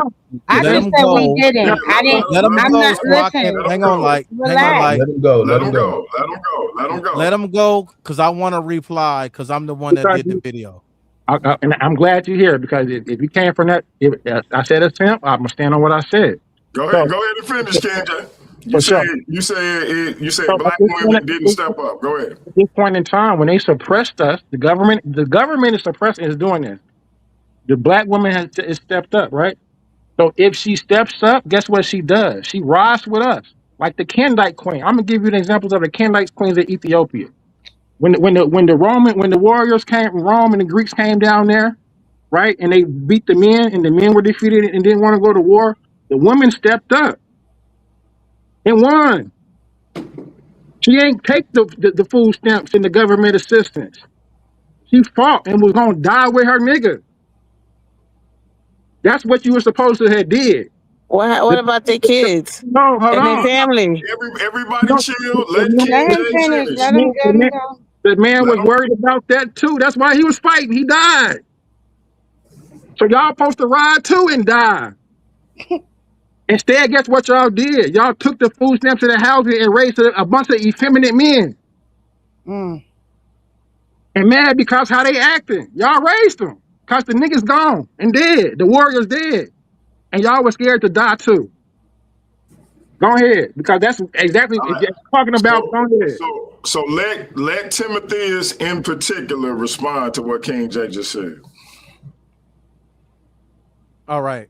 So the overall message of the video, the very first couple sentences in the video is, did you know that the clear man weaponized the black man's ego against him in an effort to successfully tear the black community apart?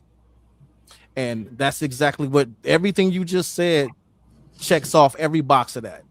I have They a no, he doesn't. see, you asked everyone not to cut you off, and so We could just talk about that particular point because we don't. King J, let him go. Just like I insisted they let you go. Let him go. So history, it is well documented in history that during the feminist movement ran concurrent with the black power movement, rights movement, and there were a lot of there's a whole get down of them saying the black women jumped on the white women's movement, feminism, and they left us hanging. They said they're women first before they're black. That was a move in the COINTELPRO. So right then, that was implanted in men's mind as, hey, look, she trying to get power over you. She don't even need you. She's saying she a woman first. She can be independent. She don't need no man. That was planting a seed in the brains of the black man community. Of course, we got Malcolm X and all that.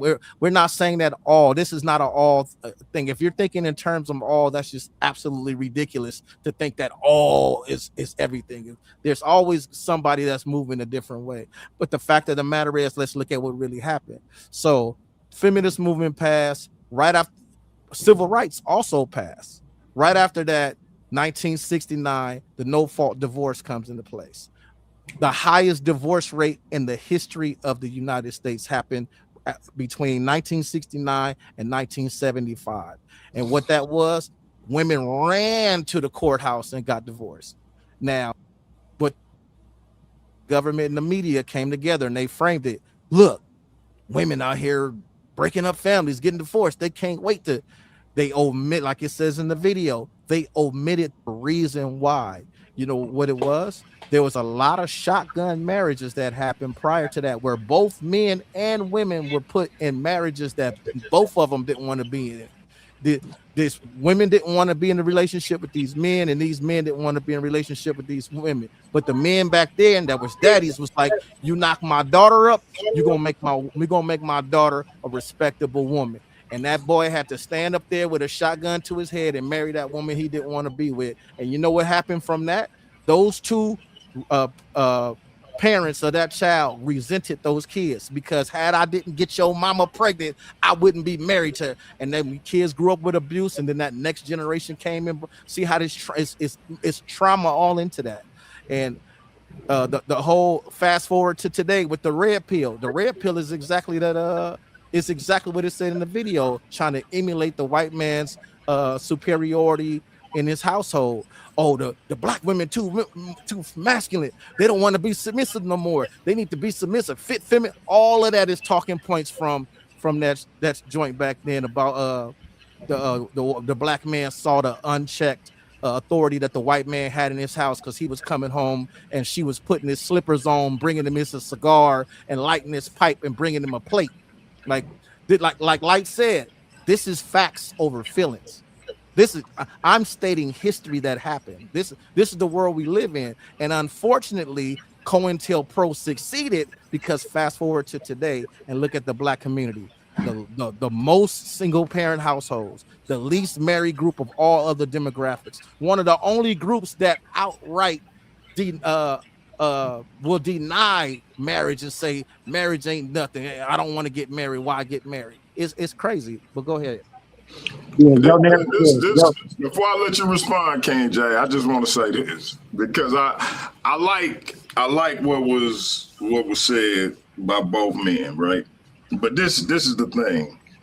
This is where I push back on my brother King J. When you say black women didn't step up, I call bullshit. And this is why I call bullshit. See, I was raised in a neighborhood. I had a group of friends. It was about 7 of us. And let me make sure I name them. Myself, my man Damien, my man Norman, 2 brothers, Joseph and Tony, brother named Brian, and a brother named Scott. All right, now, of all them that I just named, only the brother named Norman had a father in the house. The rest of us, I lived with my grandmother. The rest of them had single mothers. My man Norman's father just died. He was the only father in the house. I ain't have to look at the Cosby Show. I ain't have to look at Family Matters. I ain't have to look at none of these great black Will Smith and them, the Fresh Prince. I had a dude who pops got up and went to General Motors every day and broke his back to make sure my partner had what he needed. And if he saw me doing what I did as a kid, he'd snatch me up and take me to my grandmother, Miss Foster. I saw him fighting. I ran the other boys off. I had to rough him up a little bit, but I just wanted to make sure I got him over here to you. And my grandmother was thankful for it. But he was the only one on the block that could do it. What's my point? I know 1,000 stories like that. And this is the 80s. I'll be 50 years old in October. One. And it was one on in every neighborhood. I done heard this story a million times. My father was in the same city as me. That nigga had a whole other family. I got 2 brothers. Where he had 2 other brothers with my stepmother in the same city. And to this day, that nigga blamed my mother for why he wouldn't earn for me, my brother, and my sister. But that nigga made a choice not to be there. He made a choice not to show up. It wasn't because my mother took food stamps. It wasn't because the white man made my mother do nothing. That nigga just wouldn't shit. And it's a bunch of not shit niggas. It ain't had nothing to do with a choice that a black woman made. All my mother did was try to make sure her kids ate. And until niggas realized that it was just a bunch of not shit niggas, and that black women had to do what they had to do because unfortunately they had babies by these not shit niggas, because niggas sold a bunch of women dreams, and then when they thought they had a better situation, they took it. We ain't talking about nothing. This ain't got nothing to do with simps and nothing else. This just got to do with calling a spade a fucking spade. It was a bunch of not shit niggas, and by the time my pops decided not to be a not shit nigga, I was almost grown. That's what it is. And until we acknowledge that, we ain't talking about nothing. I lived that shit in real time.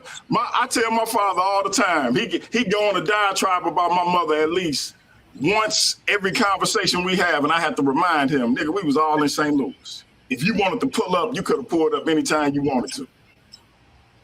I got a question.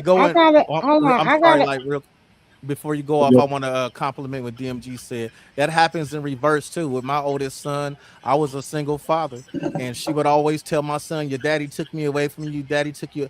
And when he got old enough, he asked her, "Well, why you didn't ever try to get me back?" Right. You know, like you said, it was that choice. It was that choice. She chose to stay gone. But go ahead. I'm sorry. Instead of dealing with the conflict that you're gonna have to deal with that woman because of the issues you done brought into that situation by making the choices you made, you would just rather stay away from it. But see, DMG, it sounds as if like you're making personalized statements instead of just dealing with the system that's causing it, right? Yeah, no. The reason I'm not only making personalized statements that I experienced, but I'm also talking about something systemic because he's not the only one, KJ. I just want to add that in there. I really spoke. He's not the only one. Because I grew up without a father in the home, and my mom stepped up. So when you kind of pissed me off when you said these black women don't step up. My mom stepped up. She moved us halfway across the world. It don't matter. She did it. Hey Nate, we got about 2 or 3 years between us. We yes, sir. The same era. So I'm just telling you, you can superimpose our situation over a bunch of different black men from our era. I ain't telling you nothing I heard. I'm telling you what I experienced and what I lived. I've read and seen 1,000 other black men deal with. I just got a couple of questions for King J. King J, do you know what year? Do you know what year the no man in the house rule was implemented? And Lyte, if I may, and since this is your show, but because the brother got 4 or 5 different people coming at him, let's give him time to respond. No, I just want to ask him one question. I want 2 questions. Do you know what year the no man in the house rule was implemented? No, go ahead, tell me. 1964. Do you know what year it was struck down and why it was struck down and who was responsible for it being struck down? No, but I do know that we weren't even allowed to vote until 1965. Okay, so 1964, black women were finally allowed to get these benefits.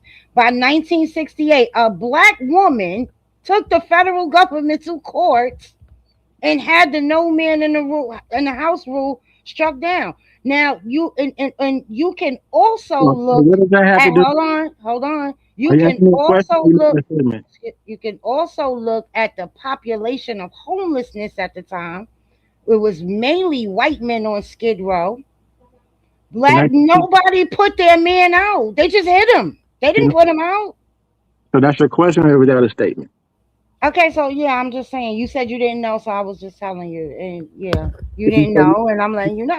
Wait, you told me in 1968 that there was more women on Skid Row or black? No, I said in 1968, a black. You can look this up. It's King versus I forget. I'll get it before we leave the show. A black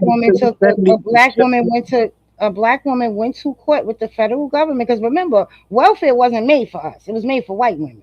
We didn't get it to 1964, but then 1968, a black woman took the federal government to court and won the case. That's a snap effect.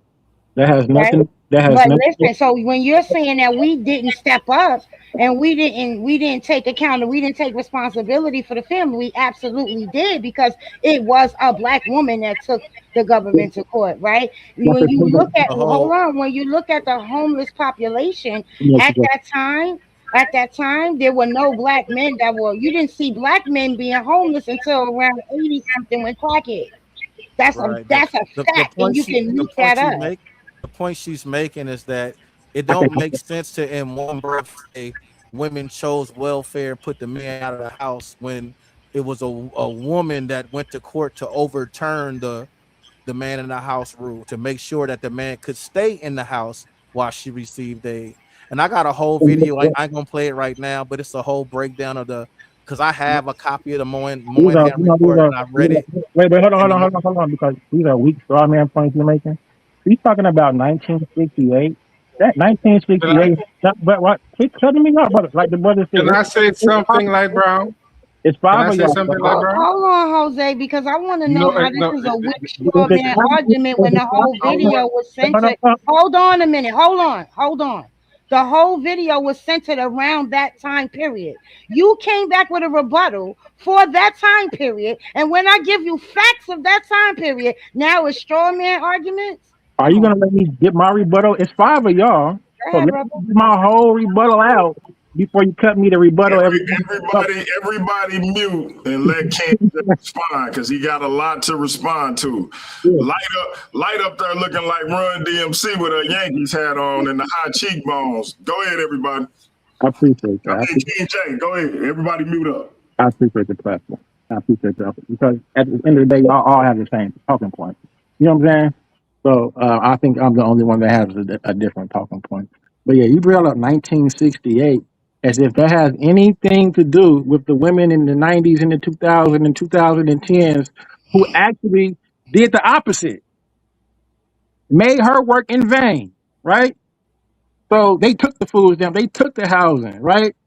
So it doesn't really matter what happens in 1968. A lot of stuff happened in 1968 that the people of this generation just like totally the people would be rolling their graves, right? So what I did, the notes that I did take was this, right? What DMG spoke on about the man being the only father in the neighborhood. He was an example. So imagine if there was of him in every household. We wouldn't be going through this. The women wouldn't be raising these these soft men, right?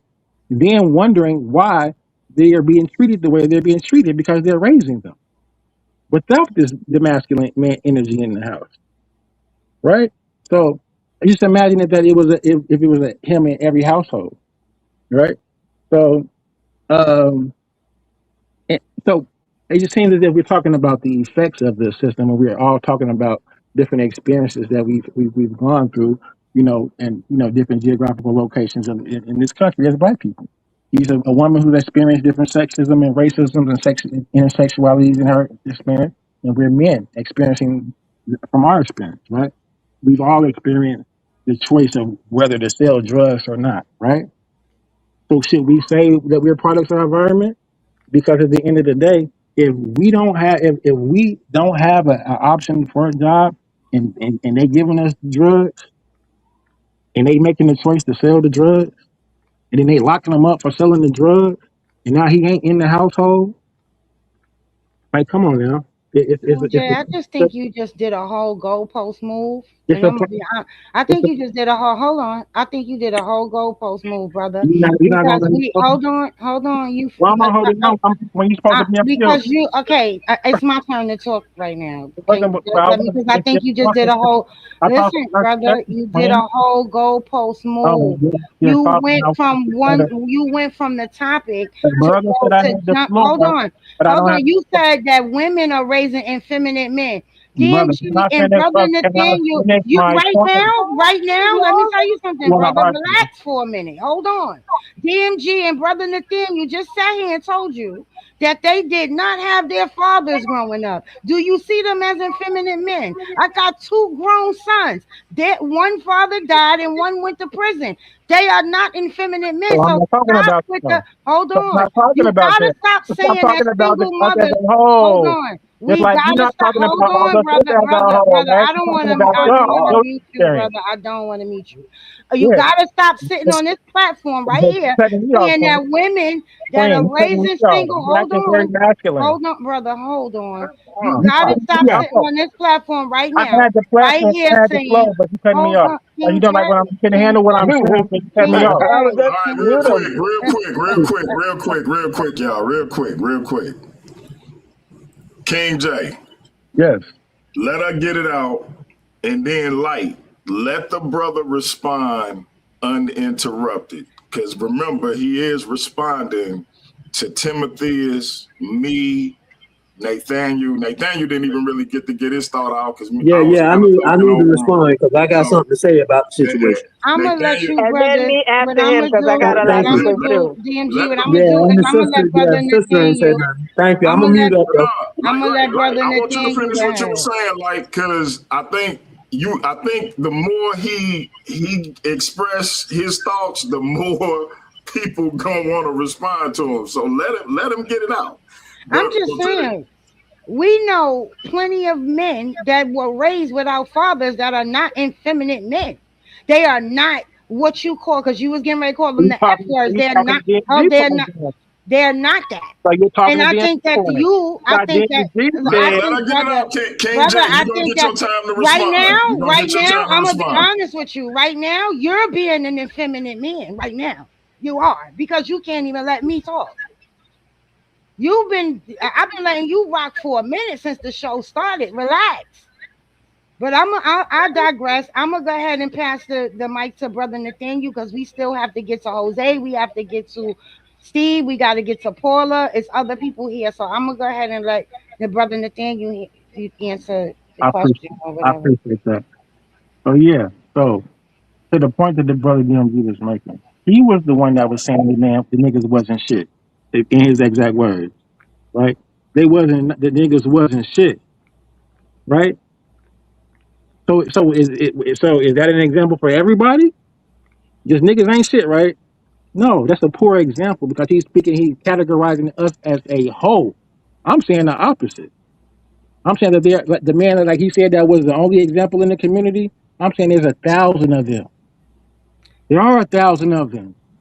They're out there taking their kids to rec for football practice. They're the coaches of the football practice, of the basketball practice. They're out there a million. You know how many black teachers there are? How many black nurses there are saving lives? Like the generalization and the stereotype of painting black men in a negative light just on some simp shit is crazy. But It's crazy to me because that is so many opposites, and so you're not even making sitting your point because there's so many opposites of the other. So you're talking about and my point is that video. I don't like how and I'm going back to it. I don't like how it was framed.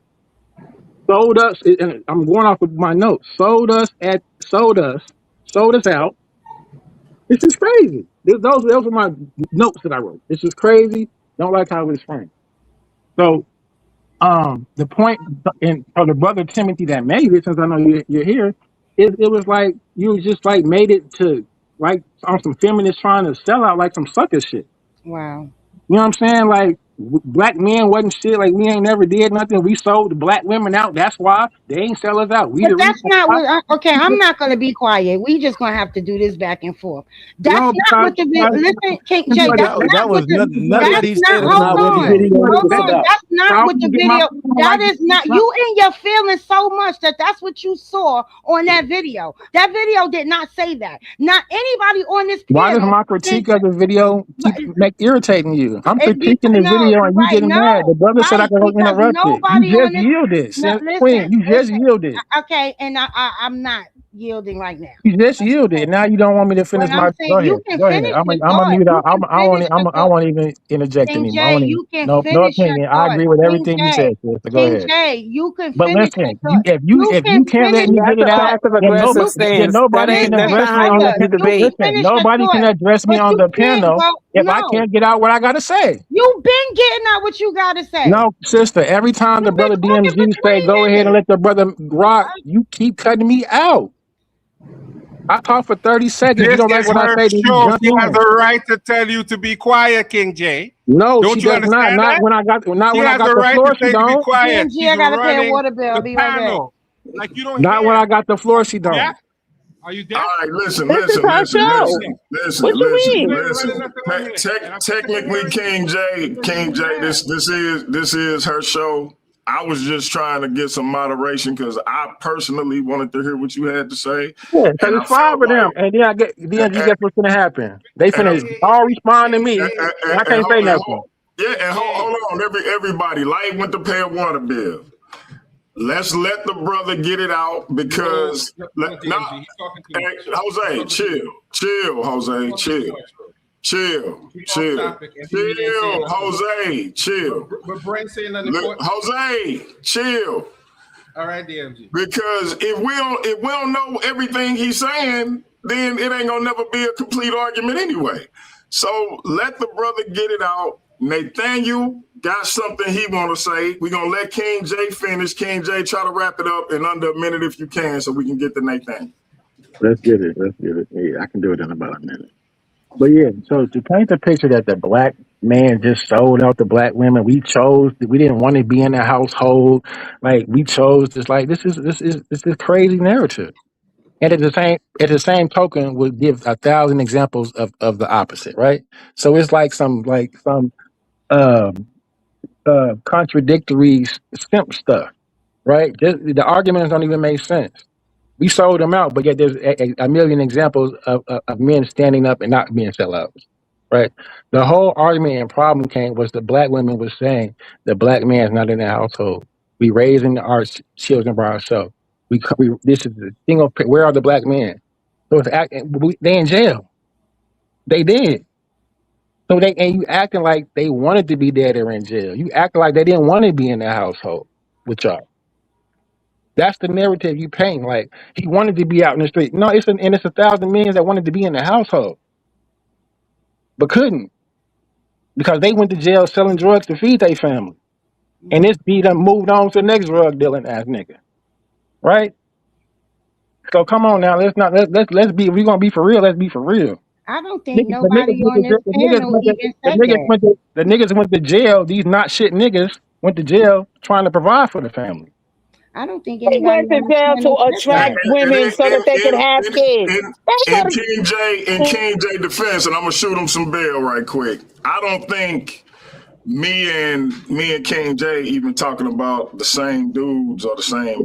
No, we not. So King J is speaking about the fathers. We know black men today are the most active fathers, and I think he's speaking on those individuals. Now I'm talking about I'm talking about when King J was literally just born. He said he's 40 years old.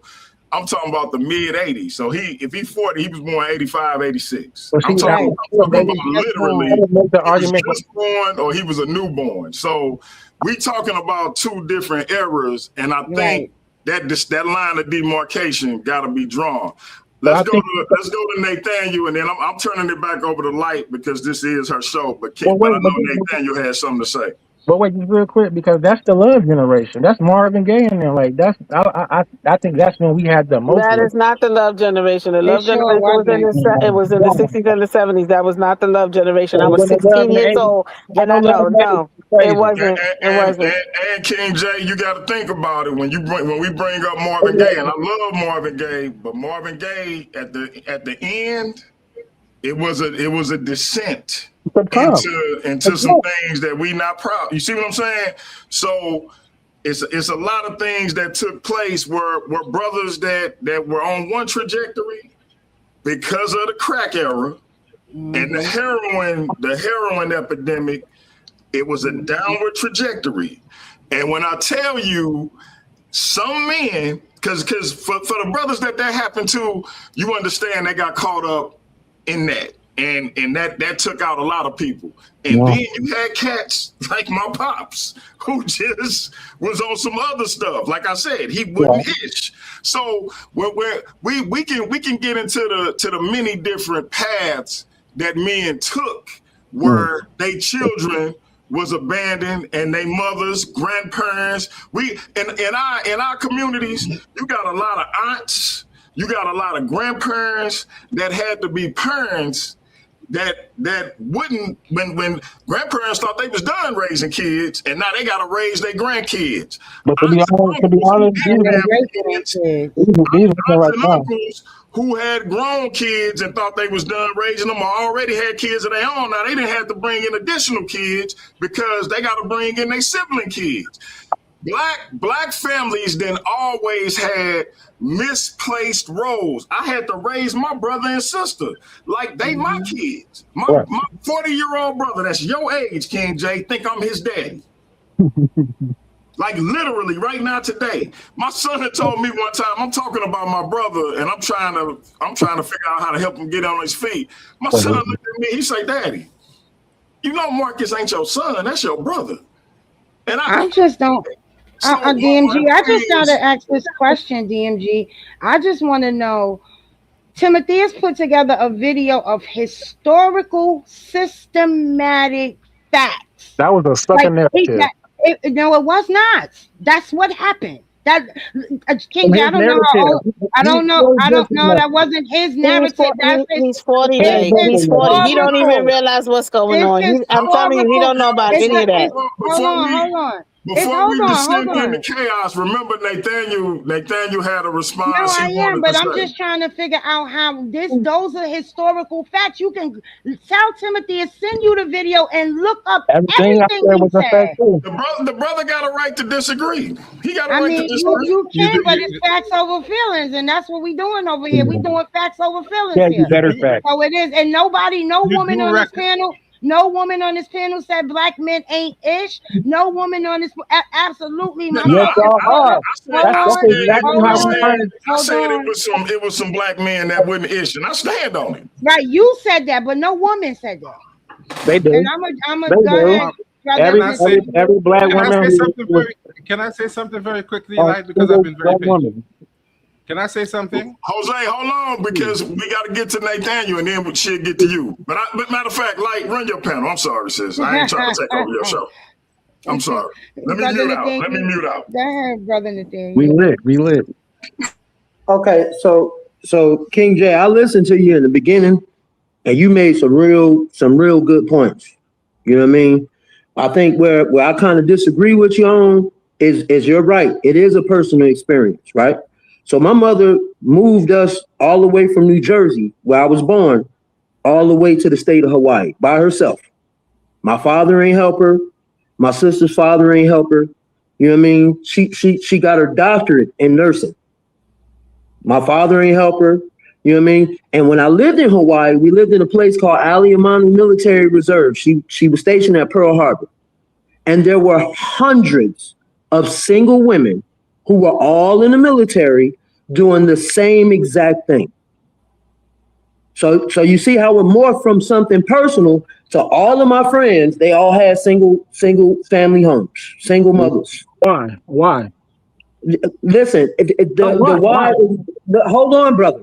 Because I've been quiet the whole time. I'm trying to be. I've been quiet the whole time, brother. I've been quiet the whole time, and I respected you. And I'm basically telling you we can agree to disagree. So I'm just giving you a point of view that maybe you don't understand. There were hundreds. Now the why is neither here nor there. If you remember when I first spoke, the three things that I first spoke about, the first thing I said was that black men got to take responsibility. Right? So that includes even if you feel like you ain't wrong. Because you have to understand one thing out of this whole conversation. The black woman is the most hated woman on this planet. She's hated by black men. She's hated by white men. It don't matter what men. She's hated by all of it. Hold on, listen, bro. I'm talking. You did this whole spiel about how people interrupted you. So now let's have some common courtesy for each other, my brother. Right? So when I say that black men got to take responsibility, I don't mean I got to take responsibility for fathers that ain't shit. I got to take responsibility for everything. And I might not have grown up in the 1800s or the 1860s. But I'm conscious enough to understand that my mother is a black woman, and I watched her do it by herself. You understand what I'm saying? So I watched her do it by herself. And at some point in my life, I came to the realization that that is a fact, that black women are hated more than any other women. So who am I to sit here and say she abandoned me when I know that's not what happened? Now, as far as the brother's video goes, now I'm going to cover that. The video wasn't talking about calling black men shit. The video was actually talking about clear people setting up regulations, rules and regulations that allow for the home to be destroyed. Right? So we talk about the crack epidemic. Cocaine don't grow in this country. So who brought that in? Most of these men that selling drugs, they don't leave their neighborhoods. So they're not going to Colombia to get the cocaine to make the crack. Right? So brother Timothy, his video was right on point. It's the clear folks that's making the problems. Right? And then we got brothers like you that's exacerbating the whole thing by saying, oh yeah, it's the woman's fault. You did exactly what's in that video. And I'm gonna land my plane right there. Oh, can I speak now, please? Because I've been waiting patiently. Please let me speak, sister. Please. No,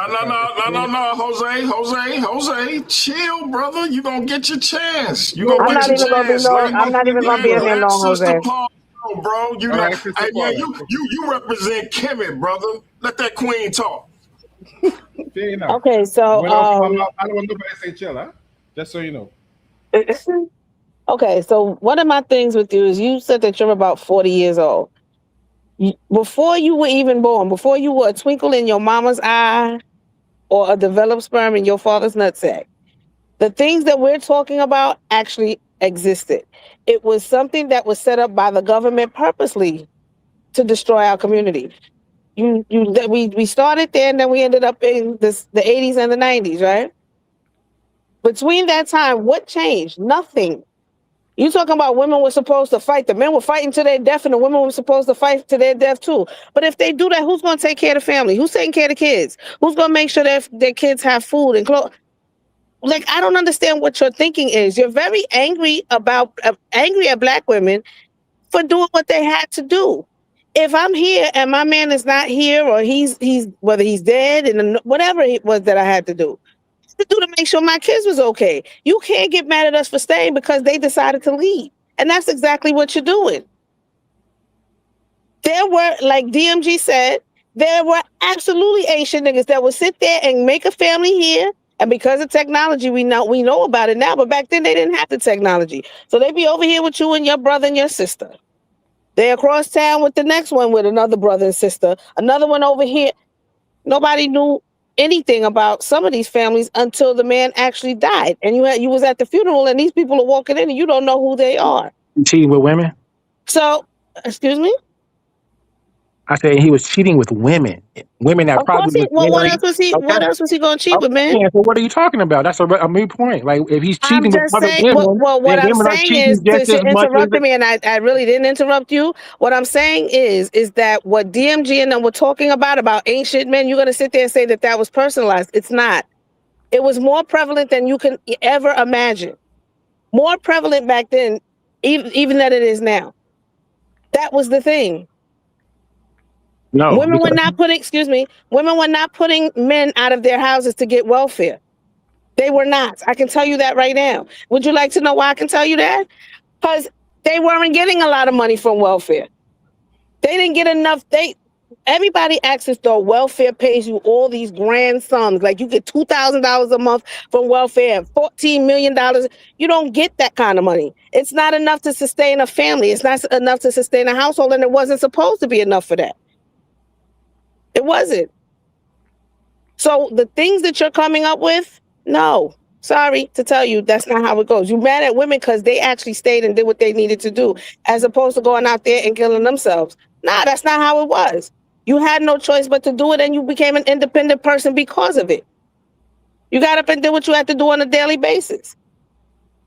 I mean, Paula, there was a lot of men that told their women, go on down to that building and get this thing so we could feed these babies.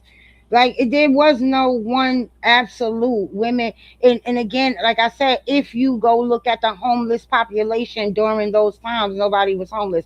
in the 1990s. Nobody's putting their man out for welfare. People are getting put out because of their personal issues.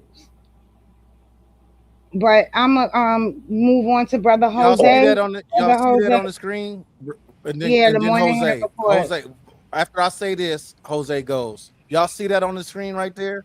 Mm-hmm. I have a copy of it. I'm not making a narrative. I'm not pulling shit out of my ass. I'm not painting a picture or nothing like that. This is a government report. Go ahead, Jose. Now, let me say something. Sister Lyte, now, Timothy has put together a good video. DMG, like he want to make black man cry on the platform.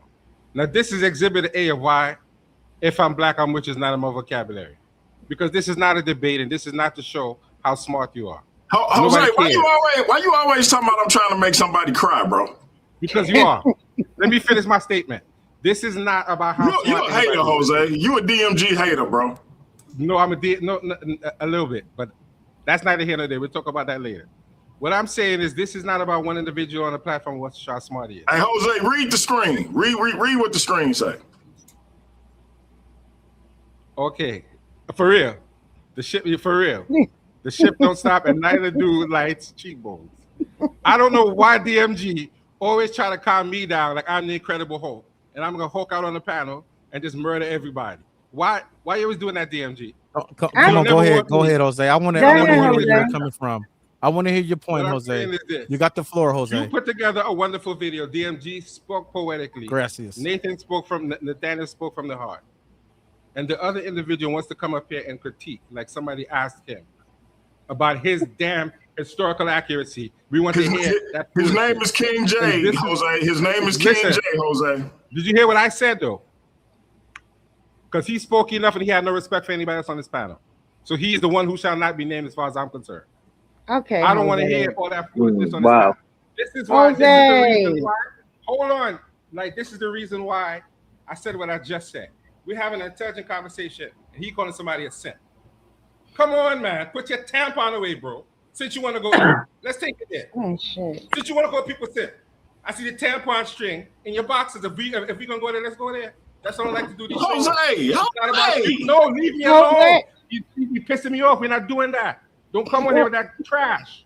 Jose, come right on here. We're not a little child like you. Because you need a hug from a thug. We don't want to hear that. Jose. Okay, we're not fighting. We're not fighting, Jose. What is wrong with Jose, you, man? we're not gonna fight here. Hey, bro, slow down.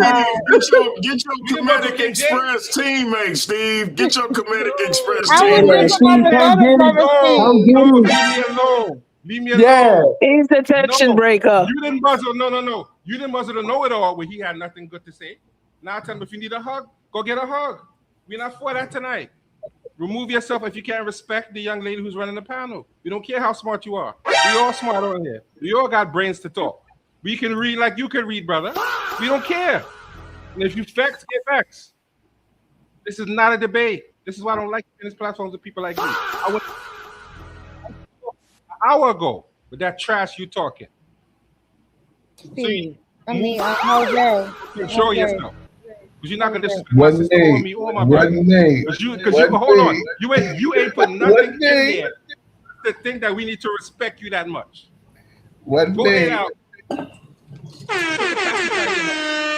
you looking for some breast milk and a Pampers too.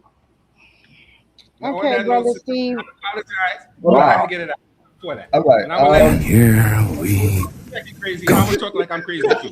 We both gonna be crazy on this panel. Man. All right. Jose. I love you, I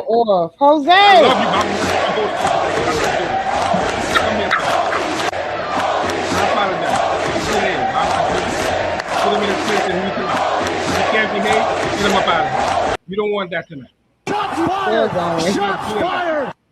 Jose. We have an intelligent conversation with grown adults who understand. Are you not entertained? We don't care. Are you not entertained? Chaos. And if you piss me off enough, I'm gonna put him up. Is that why you are here? You better learn and understand. Jose, come on now. Can you get with brother Steve? And on that note, my blood pressure is. I love you. I'm gonna go and lay down. You either die a hero or you live long enough to see yourself become the villain. TMG, you poetic? My brother Timothy, I love you. Steve, I don't remember asking you a goddamn thing. Jose, where are you going? Jose, relax. I'm running this shit. I'm going to play. Your $5 ass down before I make Just change. don't go nowhere. Just Go to Jose, Is there no one else? relax and just go on mute for a while and relax and breathe. Breathe. I'm sorry. I had to. Is there no one else? Right. I'm sorry. I apologize. Is there no one else? I'm sorry. I apologize. I'm gonna go on mute. Is there no one else? Who keeps going?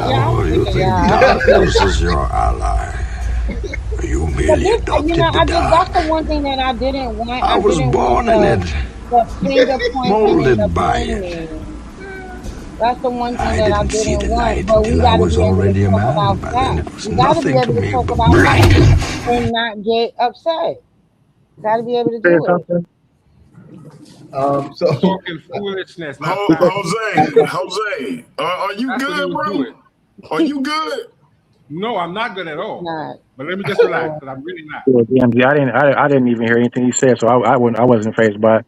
So to the sister's point, the biggest trick that they ever did was to make the black woman think that she needed their equality, right? Like she didn't have equality. And in regards to the brother's video, that's exactly how he framed it, as if the black man's trying to control her, as if the equality that the white man is giving her was liberation from the black man, right? Like this crazy narrative and this crazy framing of this is why I have this issue with this, right? Like he's framing it in a way as if the black man's trying to rule and dominate over the black. Like it may be something personal that he maybe experienced. I don't know why he's framing it this way, as if the black man's trying to rule over his black woman, and her liberation, her equality is liberation from this toxic black man. Like I don't, totally false narrative, totally. But it's not. No, it's not.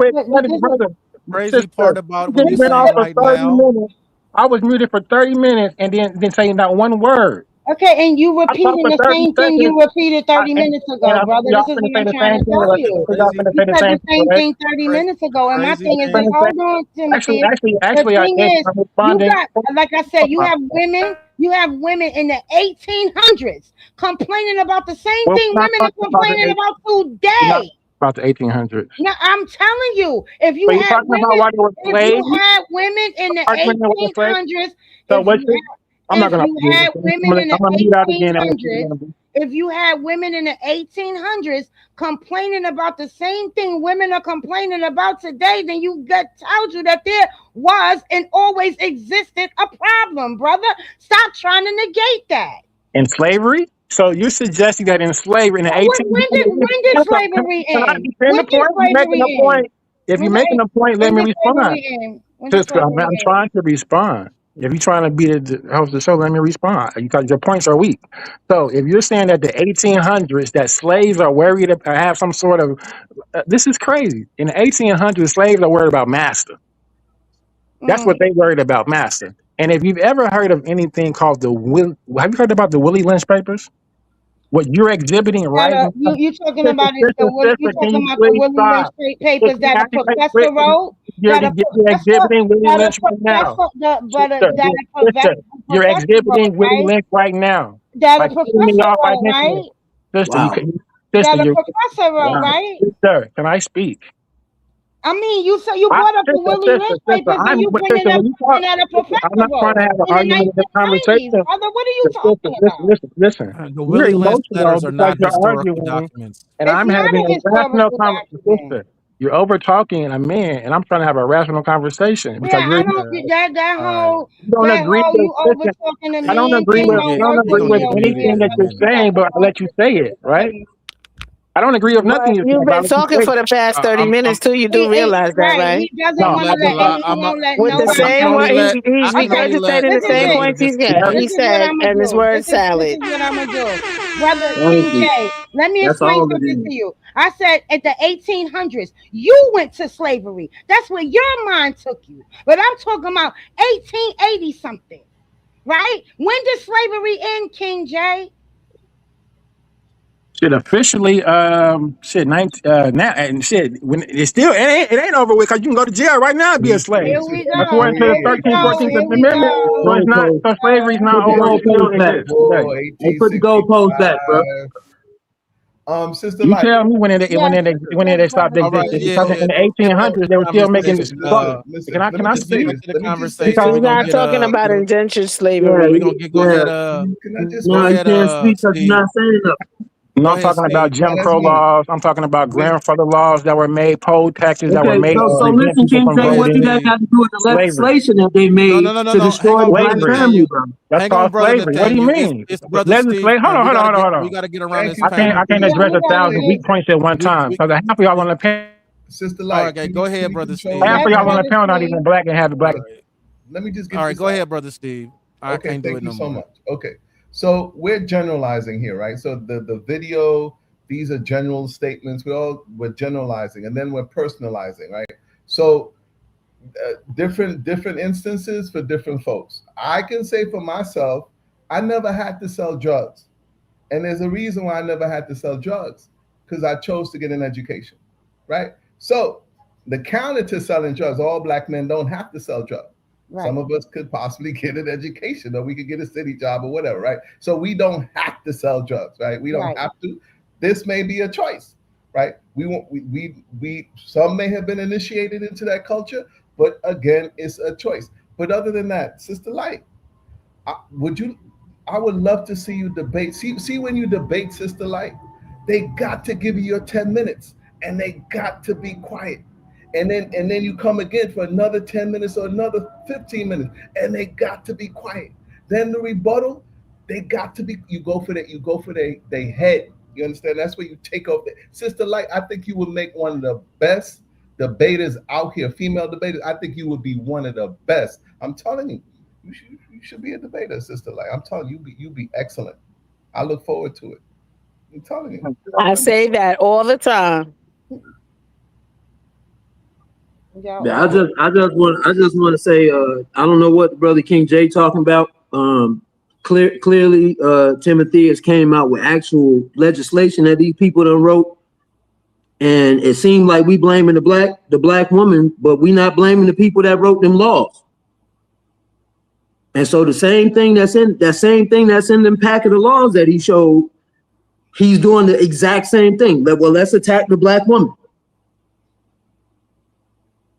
That's all. I don't like it was so, and I didn't think that the brother had this mindset.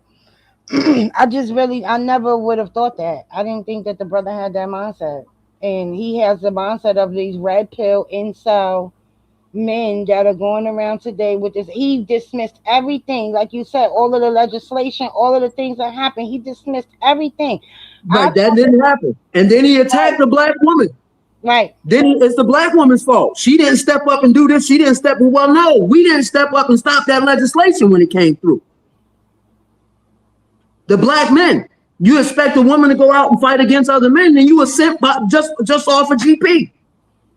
I ain't never sent my mom or sent my girl or sent my wife out to go fight none of my battles, and I wouldn't expect them to go fight. They got no business out there fighting in them battles. And I do want to apologize to the brother because I did call him effeminate. I did not mean to say that. King J, I truly apologize, but the way you was going back and forth, it was crazy to me. You was having the actions of the same boys that you claim single mothers are raising. I think what we also miss is that the clear person, as you call him, I call him a Caucasian. He did make certain laws, but it on the immediately or in the short term, it may have negatively impacted the black family and the black community. But guess what? It also impacted him it always comes right back home, and it impacted him as well. Mm-hmm. So, but he don't care. He likes to make us the target. But and his own people. See, that's the thing about ignorant people, and you have a lot of clear people are ignorant, and we know how they vote. They vote against their own best interests. As long as you tell them that black people ain't gonna get nothing, then vote for this, vote for that. But then what eventually they don't get nothing, and because they really haven't advanced that much anyway, due to these legislations. And that's how I clear think. people are. They See, vote but I against think their own position. the whole premise is that no matter what they put in front of us, no matter what they did, once we started to fall for their tricks, we, not the man, not the woman, men, and once we started to fall for their tricks, it was the downfall of our communities, and that's just what it is. Because we no longer saw ourselves as being different. I mean, I love Martin Luther King and all of that, but he wanted equality. He didn't want integration. All Right. integration did was have us spending our money with corporate with Caucasian businesses. That's what happened. Martin Yeah, Luther but King equality, not integration. brother Steve, See, right? I look at all of the towns that we had, all of the things that we had Rosewood, yeah. prior Hmm. to, and there's so many. They just really kind of tell us about two, but like in school, that's what we learn about Tulsa and Rosewood. Right, But when you actually do the research yourself, you find that there's so that, oh my God, like even right, right here in New York, brother, right. we had Seneca different Village. towns, right? Seneca Yep. Village, JFK Airport, that Hmm. was a black town, like the Whip Cross Bronx Expressway, like all of these things. Right. I think that at So that you point, better choices to lose them. I think at that point, I think that point when the civil rights movement started to come around, I think our people had already got tired of building and they destroyed. Well, So that I the guess thing maybe they may have took a different approach. the thing about it is all of that was designed to like with this the whole point of this show was to talk about how to come back together, but we didn't Right, focus way too long on why we're broken apart. And then right. that led to the blame game, pointing the fingers and all of that. And You know what? No, the the frame whole of thing in the that video. video is in the video. It mentions how we were a whole egalitarian community. Black men and black women were side Until by black side women messed it up.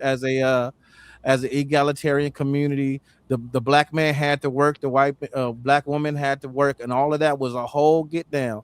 And they start seeing how powerful we were as a family, and we start developing, like they said, all of They these sold her a dream. societies and all of that they're going on. And then they So came in and who they a dream? Y'all, they gave us they drugs. Queen So J, if you don't go I'm back and watch speaking. that video and stop talking like you like, go watch the video again. It I didn't watched have the nothing video. about showing. They didn't sell Nope. us anything. They didn't sell us anything because when men were off Can I, at war, can I say women this? were working as welders. Black women. What are you talking about? I'm playing the points. The point that I'm trying to make is this: it seems as if whatever, like, I don't know if this is a tethered panel or what. Most of these people on it, I'm from the hood. I'm from the Did you say there, right where other right where you panel? from, right where you from, right up the street. These niggas on this panel probably from Jamaica, Great British, Yeah, now I'm from Harlem, UK, baby. I'm a Australia. foundational I'm black out, American, I'm from born, I'm bred, out Queens, here. every baby. I'm shit in of a Talking I live about in black California, Harlem, woman. New right? York. I but What are grew and up you in y'all talking and Brooklyn. about? Nathaniel, What are you you ain't no talking nigga. about? You look like you something mixed with a bunch of stuff. So Who, me? let's no, I'm not talking What are about. you I'm talking talking about. I about? said Nathaniel. I'm talking about these people on the panel, the men. So you're an FBA. You're a So y'all, I'm just foundational saying, Black I y'all don't am. know. American. So let I'm me You're saying, just clear I'm that I'm up. I'm saying, black. FBA on I'm this. saying this So that you got more rights than I that do. Yeah, y'all right so there, it You don't got more matter y'all what rights you than I think. I'm do. mixed with. I'm hey, black. For sure, big. I'm black. It's five of y'all, Yeah. so y'all emotional. It's one of me, and y'all. It is five I'm of not y'all. emotional. I didn't have to lead the panel. So why are you cutting me off? No, they I put me in mean, the because back. you over I here I'm they cutting calling put you me in the off people because back you because they put talking me brothers. in the crazy, back. bro. You You calling don't know people nothing Whoa, whoa, about brothers me, whoa, but and you all whoa, of saying what whoa. that. I Come am. on I know now. about Let's be my for black real. experience in America. I You mean, an you You calling FBA. talking? people You're a tethers. You I'm calling foundational people gonna Black tethers. American. Like, come You're a I'm on gonna now. have foundational to They Black don't leave have it a American. black. You They here. don't have a understand? black experience in America. This is why he's framing this video. Made that video like that. Who Oh, Timothy, Talking it's about, his family. What talking are you about, Experience in talking about? America. You only talking 40 years about, old. Hey, You just got here and you're technically a baby. hey, And Talking about. basically what you're saying is hey, you're hold on. talking Wait, out wait, one wait, wait, side of wait, your wait, wait, ass wait, that you wait, don't wait. know what Hold you're on, talking Paula. about. Hold Excuse on, my Paula. language. Hold on, Paula. Hold black on, women with Paula. their power Hold is on, crazy. Paula. I want him to see my face. I've been appraised. Appraised. Do I sound like a Caribbean? And do I look like I'm Caribbean and from an island? I'm from Los Angeles, California. I want to say, actually, they're not disrespectful. That you probably swing another way. Oh, To you be gotta quite go. honest, You're not here to be. You're not here to contribute nothing. Yeah, You're not he's here to very contribute nothing. effeminate. He's the Yeah, he's not here to he You must contribute have born? been anything. raised in a single mother household because He's there's a no red way pillar. he just tried to say that you were gay. Excuse my Right. I've been language. married. yes. Me and my wife. I've been married to my wife 17 years. We've been together 22 years. So it's whatever, man. Wow. He's upset because facts hurt his feelings. I I could actually. think a And the female thing heard him. about it That's what I is, think. and the You thing came here about to it infiltrate. is that I have another video that's the sister video to that video that says the same thing. How the feminist movement was used to infiltrate black women and to get them out of the black, and it was done all aboard of COINTELPRO. It was COINTELPRO wasn't a singular attack.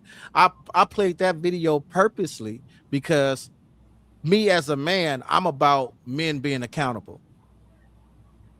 Because, like I said, I was a single dad. I can relate to a lot of things that a lot of men can't relate to.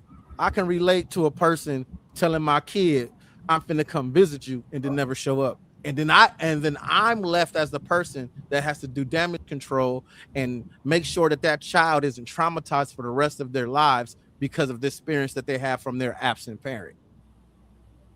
Like, so I'm like, so I 100% can understand from the other side. If like what DMG was mentioning earlier, it's a whole lot of ain't shit dudes out there, and those ain't shit dudes are doing exactly the same thing, telling hey little man, I'm gonna come over there and get you on your birthday, and then never show up. And then now the mom has to go and deal with the emotions of that kid. Yep. So how does that make him effeminate when his trauma is actually coming from his daddy that ain't showing up? But it's the mother's fault. Boom. You blame the parent that Boom. stayed.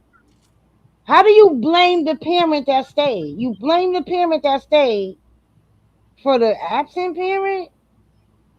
You know, my dad said in the 70s it was really hard for women.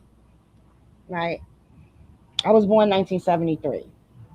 My dad said, yeah, women had it hard in the 70s. She was like, men weren't doing right and women had to do what they had to do. And I hear this from countless men. I'm confused. I'm so disappointed in the brother. I'm really disappointed in the brother.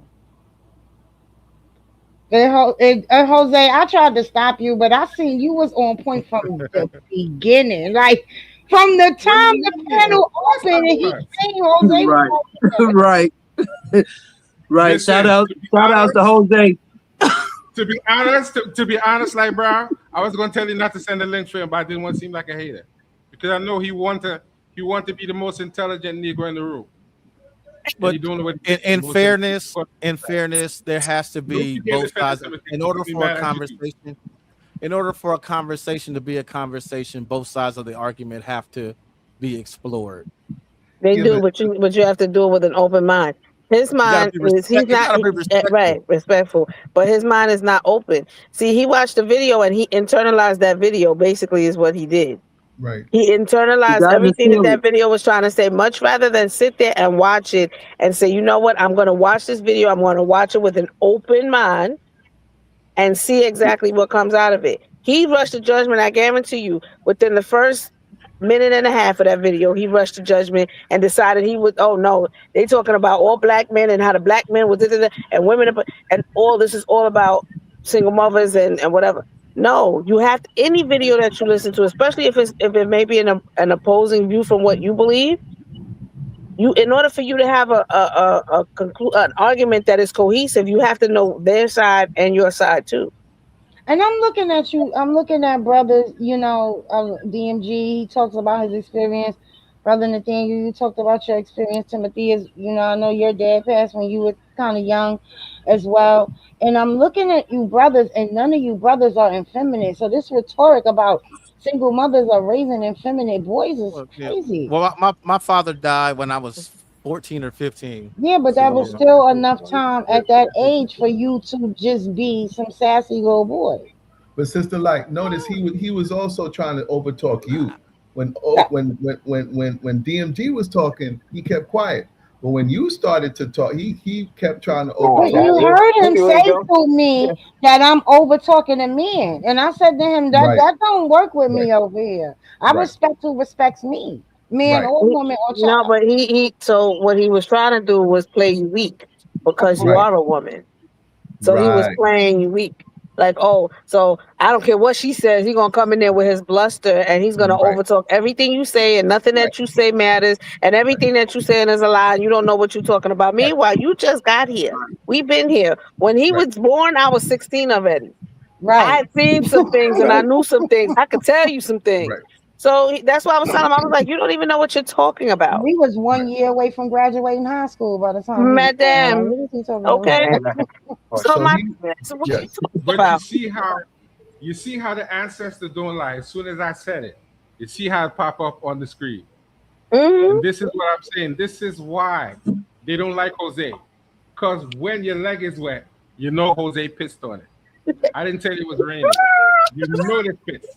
And that's why they and don't like me. You I heard don't Anyhow, appreciate the Caribbean comments because again, what? going after immigrants again, right? So I'm not going to. Okay, yeah, I came back to America with a purpose. I came back to America to get an education, and that's what I did. I didn't come back to America to sell drugs on the corner, on the street corner, and I have nothing against the brothers who choose to do that. But that's a choice. That's a choice that these brothers make, and I it's it's think that it's, it's not. Hold on, sister, I'm like just let sorry, me I get didn't this mean to out. cut you off. I'm sorry. Just let me get this out. And a lot of us, we don't see this Caribbean experience or this African experience or this immigrant experience. One thing that we know, some of us, at least some of us, we come here with a purpose and an intent. And we know, I'm sorry, America is the greatest nation in the world. America still is the land of opportunity. I don't take nothing away from America. I'll tell you that. And so some of the folks who are here, if they don't take advantage of the opportunities that they have here, that's their business. I went back to Trinidad when I was 18 and I couldn't go to college. I couldn't go to school. I had to come back to America to go to school. That's the opportunity that was available to me here in America. And I took advantage of it. So for the people who don't want to, male, female, black, white, Chinese, whatever the hell they don't want to, that's their business. America is the greatest country in the world. I'm sorry. Hey, agree with me? Don't agree with me? That hey, I'm telling you, Well, and America I is the just want land. to let you know, brother, that I am a FBA. Hey, Right? like, I just want to let you know that I am hold on, but I do not agree with this tether thing because I understand that the history of the people and the antiquity of the Americas and her surrounding islands. That's what it's called. The Americas and her surrounding islands. I understand that again. We are a people who underwent in all of these lands ethnogenesis, Yeah, but and sister, I like, don't, I listen. I used to don't be want Jamaican in my former life. sister, like, I don't want reparations because that's a moot argument. That Wagwan. argument ain't going nowhere. I don't want reparations. You understand what I'm Right, saying? I get right. my own now. Ain't nobody give me nothing, and I'm not looking for no handout. I don't want no reparations. So that FBA about who gets reparations, take your damn reparations. I don't want it. I'm being honest. Well, brother, like I said, um, I don't the whole tether thing. I don't really get involved in that talk. But unlike you brother Jose, you brother Steve, y'all do not act like some of these people that I'm watching now on the internet, and I just be sitting back like these people are crazy. You dirty Americans. No, I would never say It's that. so much going on. Like, I would never say that. No, I know you wouldn't, but there are, you got the Haitian community blaming Hey, us right now for them being deported. can I play? It's just a Can lot we do going a on. commercial break right quick? What you want to do, Timotheus?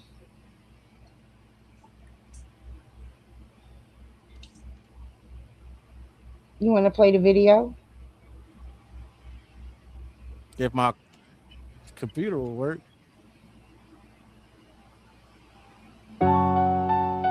It's time to step into the light and see past the darkness trapped in your mind. Step into the light and let's have a conversation. Get out of your feeling, this is not confrontation. Take on the hard topics and we'll break indoctrination. Challenge the narratives and follow your inclinations. Uncover what's hidden, go into the forbidden. No one will become the difference that breaks cognitive dissonance. So walk down the twists and turns. First you must unlearn what you have learned. Step into the light, see what your true sight. Step into the sun, mental shackles undone. If you wish to truly see, it takes spirituality. So step into the light, see with your foresight. Sometimes the only way you can see the truth is to close your eyes. That way you can look past the lies that you have been taught your whole life. History is hidden in a place uncomfortable.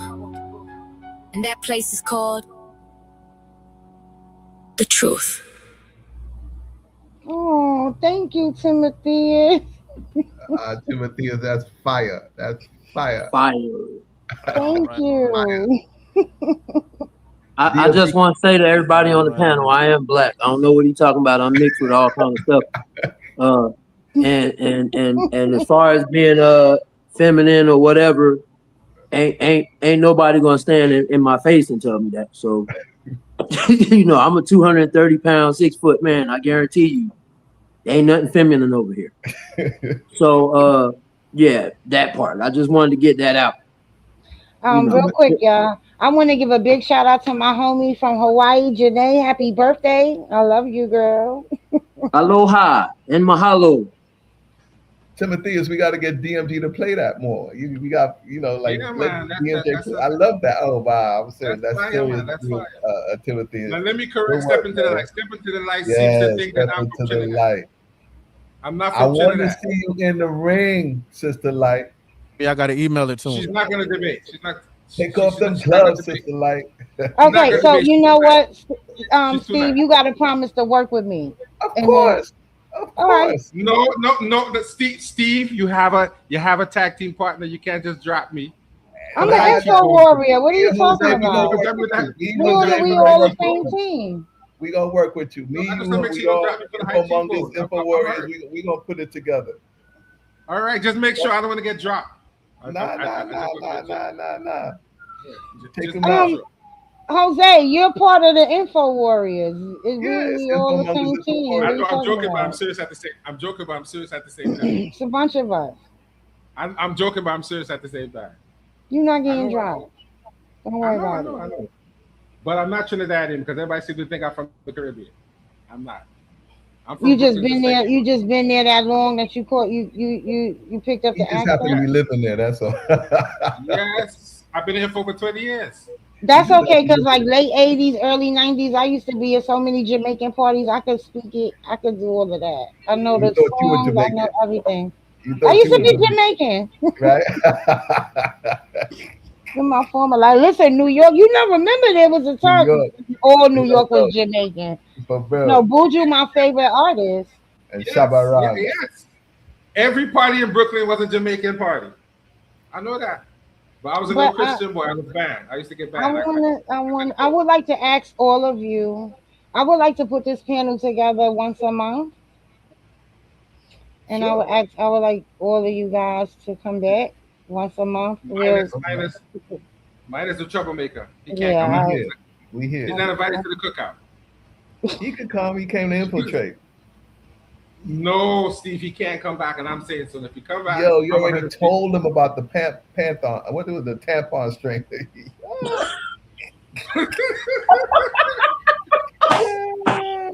what I said? Pampers? Is that what I said, Steve? That's what you said. I said Pampers. Oh my I God. just want to let you know, brother Jose, man, that was incredible. diabolical. I'm clipping that. I don't care what nobody say. I'm clipping that. It's gonna be on my TikTok with a dope hip hop beat behind it. I don't care if I gotta fast forward it, whatever. Oh, Make It's sure, getting clipped. make That sure for emphasis on the whole Pampers. segment is getting clipped, bro. I'm talking about cooking. You had me. Cooking. Listen, I mean, needed to heavily laugh in and the pot. release some stress, and that was perfect. A whole muscle relax, and I laughed so hard from the beginning to the end of your little diatribe. Bro. So Yeah, it's I'm clipping that.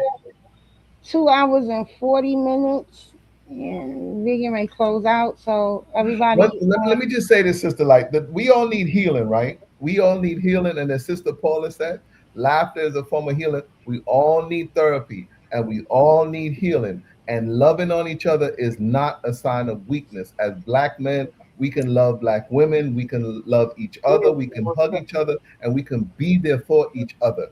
We all need. I'll tell you, I need healing. I want all the healing I can get, and I'm gonna seek out healing, and I'm gonna offer healing to others. And that's not weakness. And I'm gonna it's love not. to love. That is not weakness. I agree. I agree. I agree. Um, so we got some things coming up on the channel, brother Jose. Won't you plug the comedic takeover? Now, first of all, let me plug Step Into the Light, first face off with me and rubber bands. Right? We're going to have that face off next week, Wednesday, on the Sister Show. Me and rubber bands. Right? So, and we're actually going to do debate on the Sister Show. When, I'm not sure. But the face off is next week. Then we're doing the comedic takeover on Friday. I'm going to interview Brother Steve Caballero on that one. Then I have a debate Saturday with me and Ramo Esoteric Band 2, talking about is Gnosticism a continuation of the Kemetic cosmology or novel invention? Then on Sunday we have a debate. I can't remember. I apologize who's participating. I can't remember. I think is it Haru and you, Steve? I think so. I'm confused as to that one. No. Me. All we got. So I don't even know if I'm gonna have a face off with Big Hemi. We already got the topic. My debate with Big Hemi is on the 15th, and I think that's the start of the last man standing. Yes. And then after that, the 29th is our tandem debate. So we kicking off the tandem debate, and then so that's all I got. I don't believe in stacking my plate, because then I just have too much to do, and in general it won't be my best performance.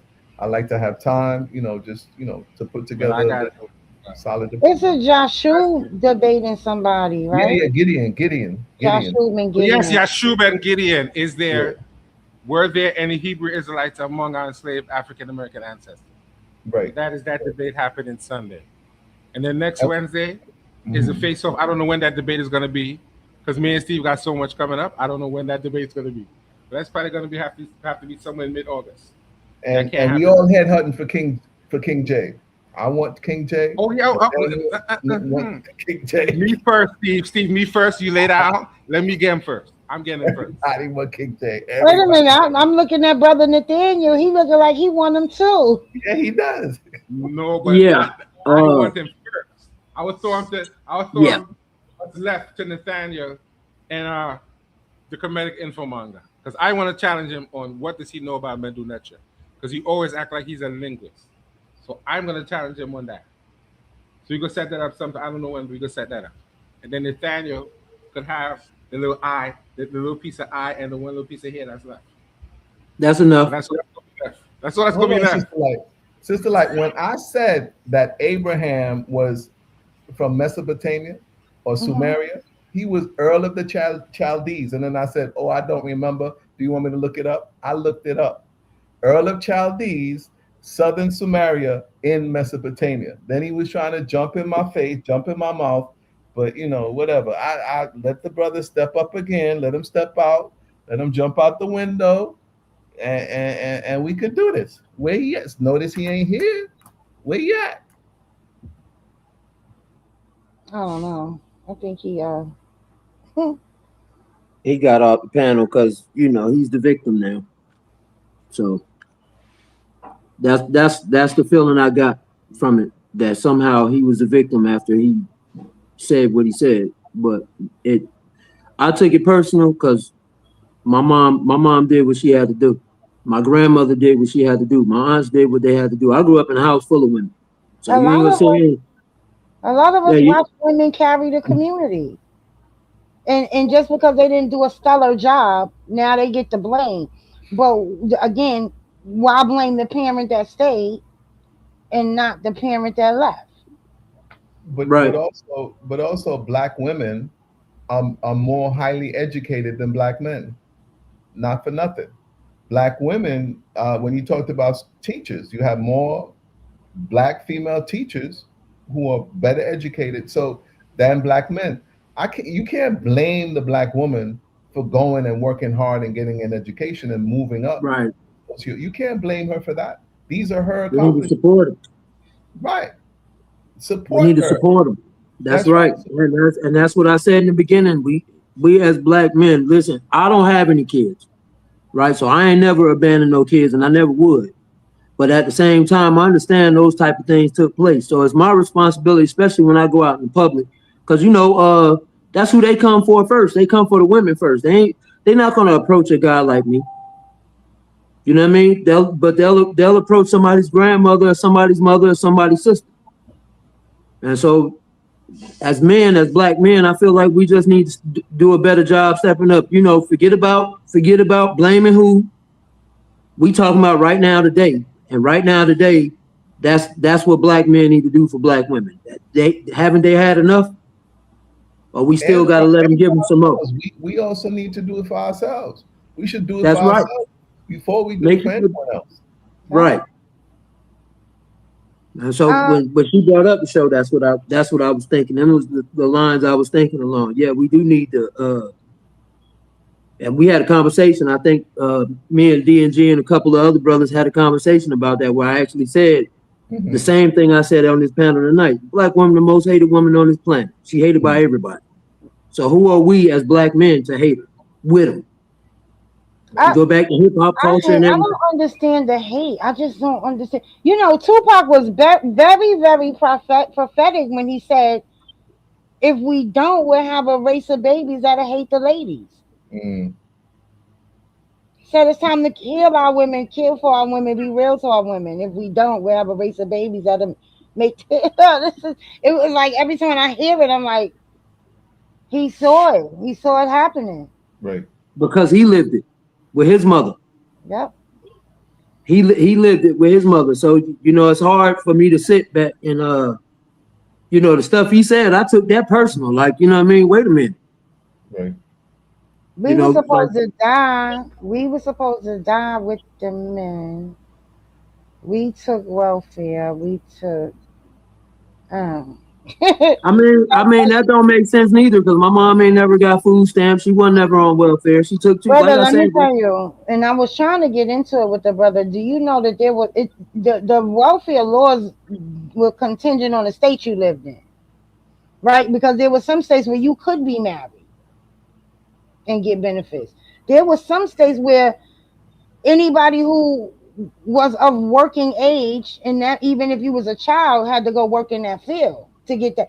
Like, there were so many different things, and this is why I say people are not looking. They're not digging deep enough. They're not digging deep enough. The conversation is, Timotheus went deeper into the systematic thing, and he wanted to surface touch, because surface touching makes your argument, it solidifies your argument. Nothing in that video blamed the man for anything. Not at all. And I think Jose hit the nail on the head. He wanted to come in the panel and, shine over the panel. Well, this is the Lyte show. So let it be Sister Lyte show. We just here as guests. And nobody don't care how smart you are. You saying some ridiculous things, and you did. And like I said, I'm sticking to what I said. He did exactly what Timothy has brought out in that video. He didn't blame the source. He went and blamed his black women. So when are we gonna take responsibility? Even now. We all have a level of accountability and responsibility, you know. Women haven't been just these model, you know, but we all have to do it. And it's like I'm just so tired of seeing us point the finger at each other.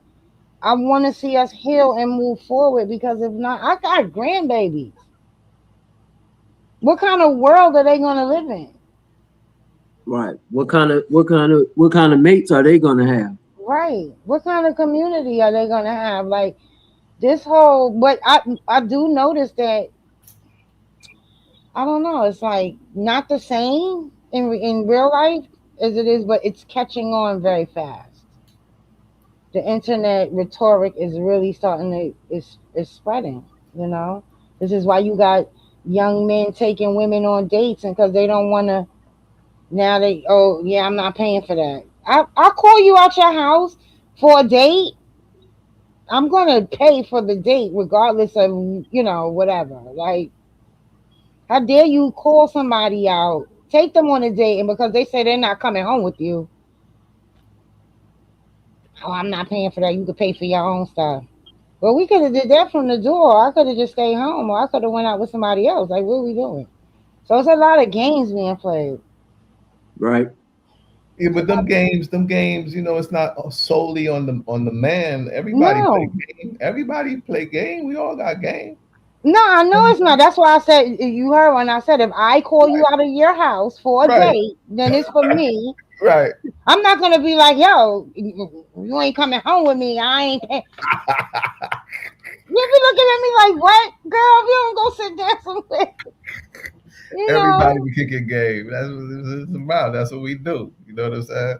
Yeah, I know, but it's just so much happening, and it's so disheartening, And I have a 15-year-old son. My other boys are 34 and 29, and I have a 15-year-old son, and he's another one that I'm afraid for. Like when he starts dating, like what is he gonna,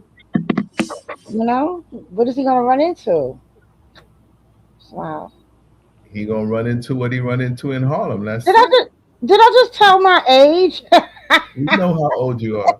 He gonna run into whatever he run into in Harlem. You already told us what year you was born, sister.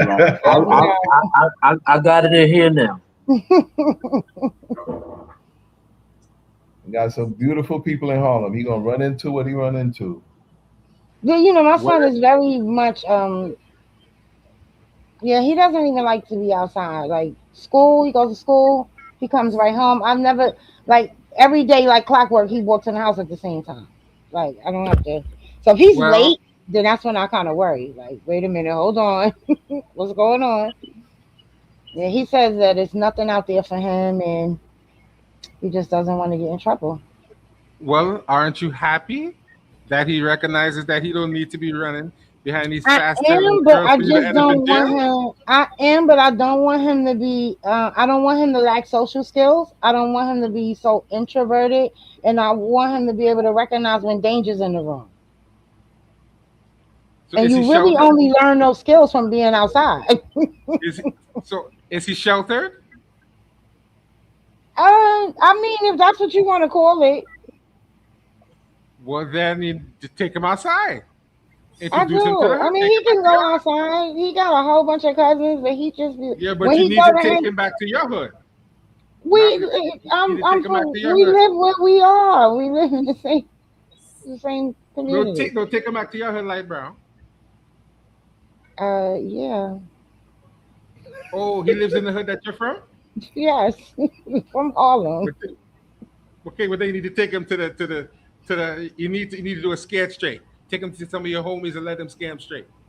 Well, he got two older brothers. They take care of him. He good with that. He got two older brothers. It's just so weird because he's like the only child, right? Because my older boys are so old. So, right. But they be happy he doesn't want to. They be like, I'm glad my brother don't be outside. Well, they're lucky. I don't have any brothers. I only have two sisters, and I'm the middle child. So I grew up in a house with three women, so I'm very sensitive when women talk. I know the tone. They're gonna look at you and say something, and the whole undertone is way different. The undertone is like, yeah, not today, bro. Not today. Go lay down. A lot of men don't recognize the woman can say she's right, but the undertone is you might not want to come home today.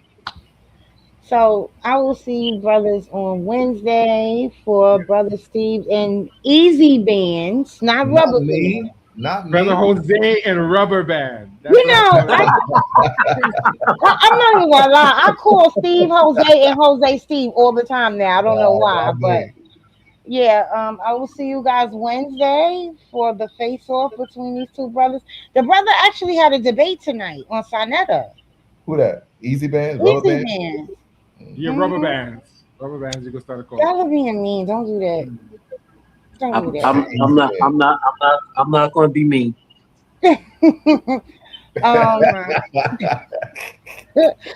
So yeah, we going on 3 hours. I don't know. I get with you guys and I forget that I like the time escapes me.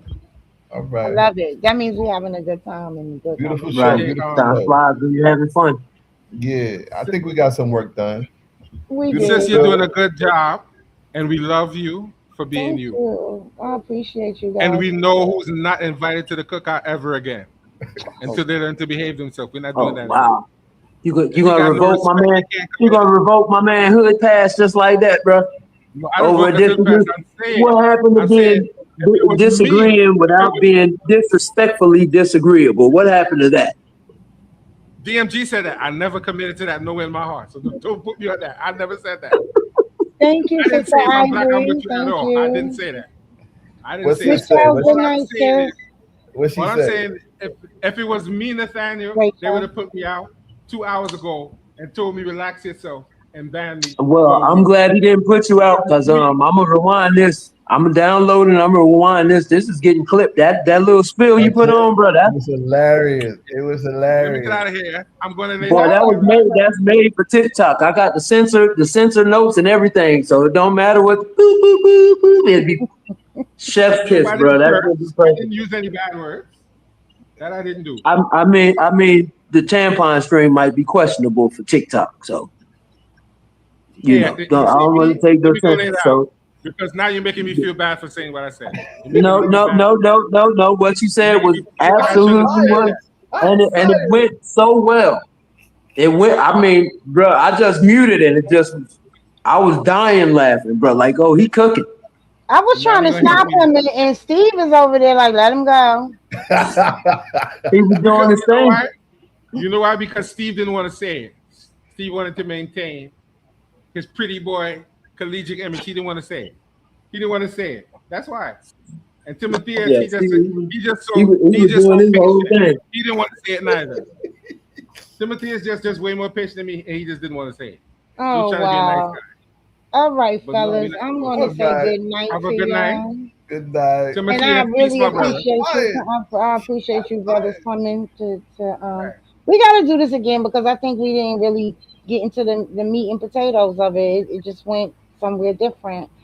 And so I'll get with you guys and we'll just set up something else. Okay. We could do a part 2. Definitely. All right, sis. Let me go. My internet is tripping. Peace. Good night, everybody. All right. Good night. Blood pressure raised already, so let me go. Let me go and see. Peace and blessings, everybody. Bye. Bye. Ah.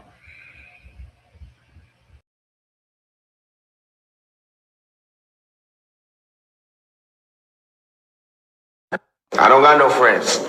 I don't got no friends. You know what I mean? I got supporters, people on my side and people on the other side.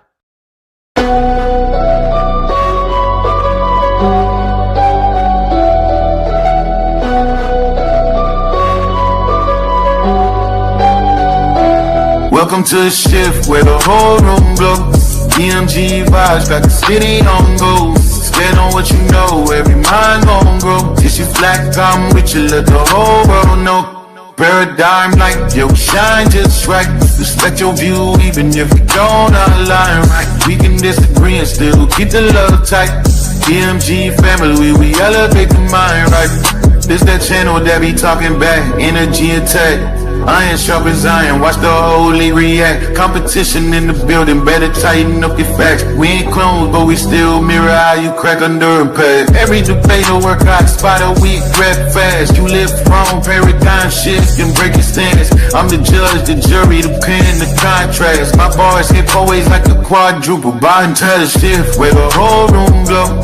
DMG vibes got the city on go. Stand on what you know, every mind gon' grow. If you black, I'm with you, let the whole world know. Paradigm light, yeah, we shine just right. Respect your view, even if we don't all align right. We can disagree and still keep the love tight. DMG family, we elevate the mind right. We invite every mind, long as you stand on yours. Walking with respect, leave with open doors. Channel stay lit, views jumping off from forwards. STL bounce, yeah, the spot from the source. Competitors, welcome, step up, don't fold. We don't fear pressure, we refine under load. Thoughts heavy, we press them till the truth get told. Shift so clean, if the platinum even willing to go. Come through correct, bring your logic and your proof.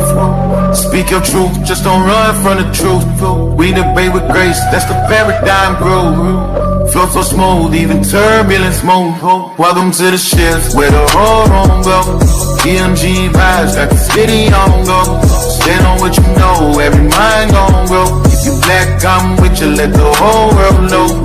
Paradigm light, yeah, we shine just right. Respect your view, even if we don't align right. We can disagree and still keep the love tight. DMG family, we elevate the mind right.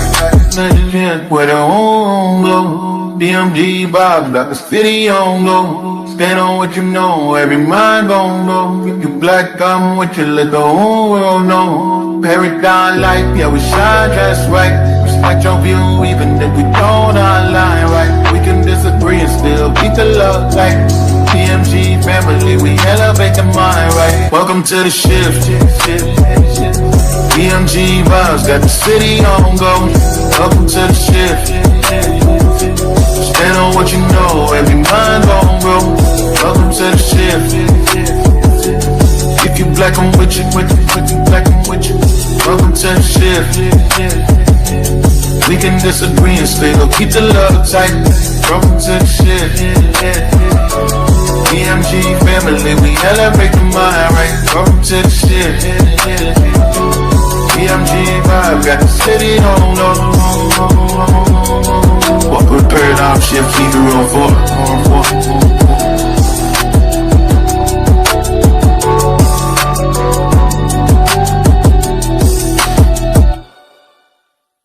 Y'all know I say that greeting for one reason and one reason only.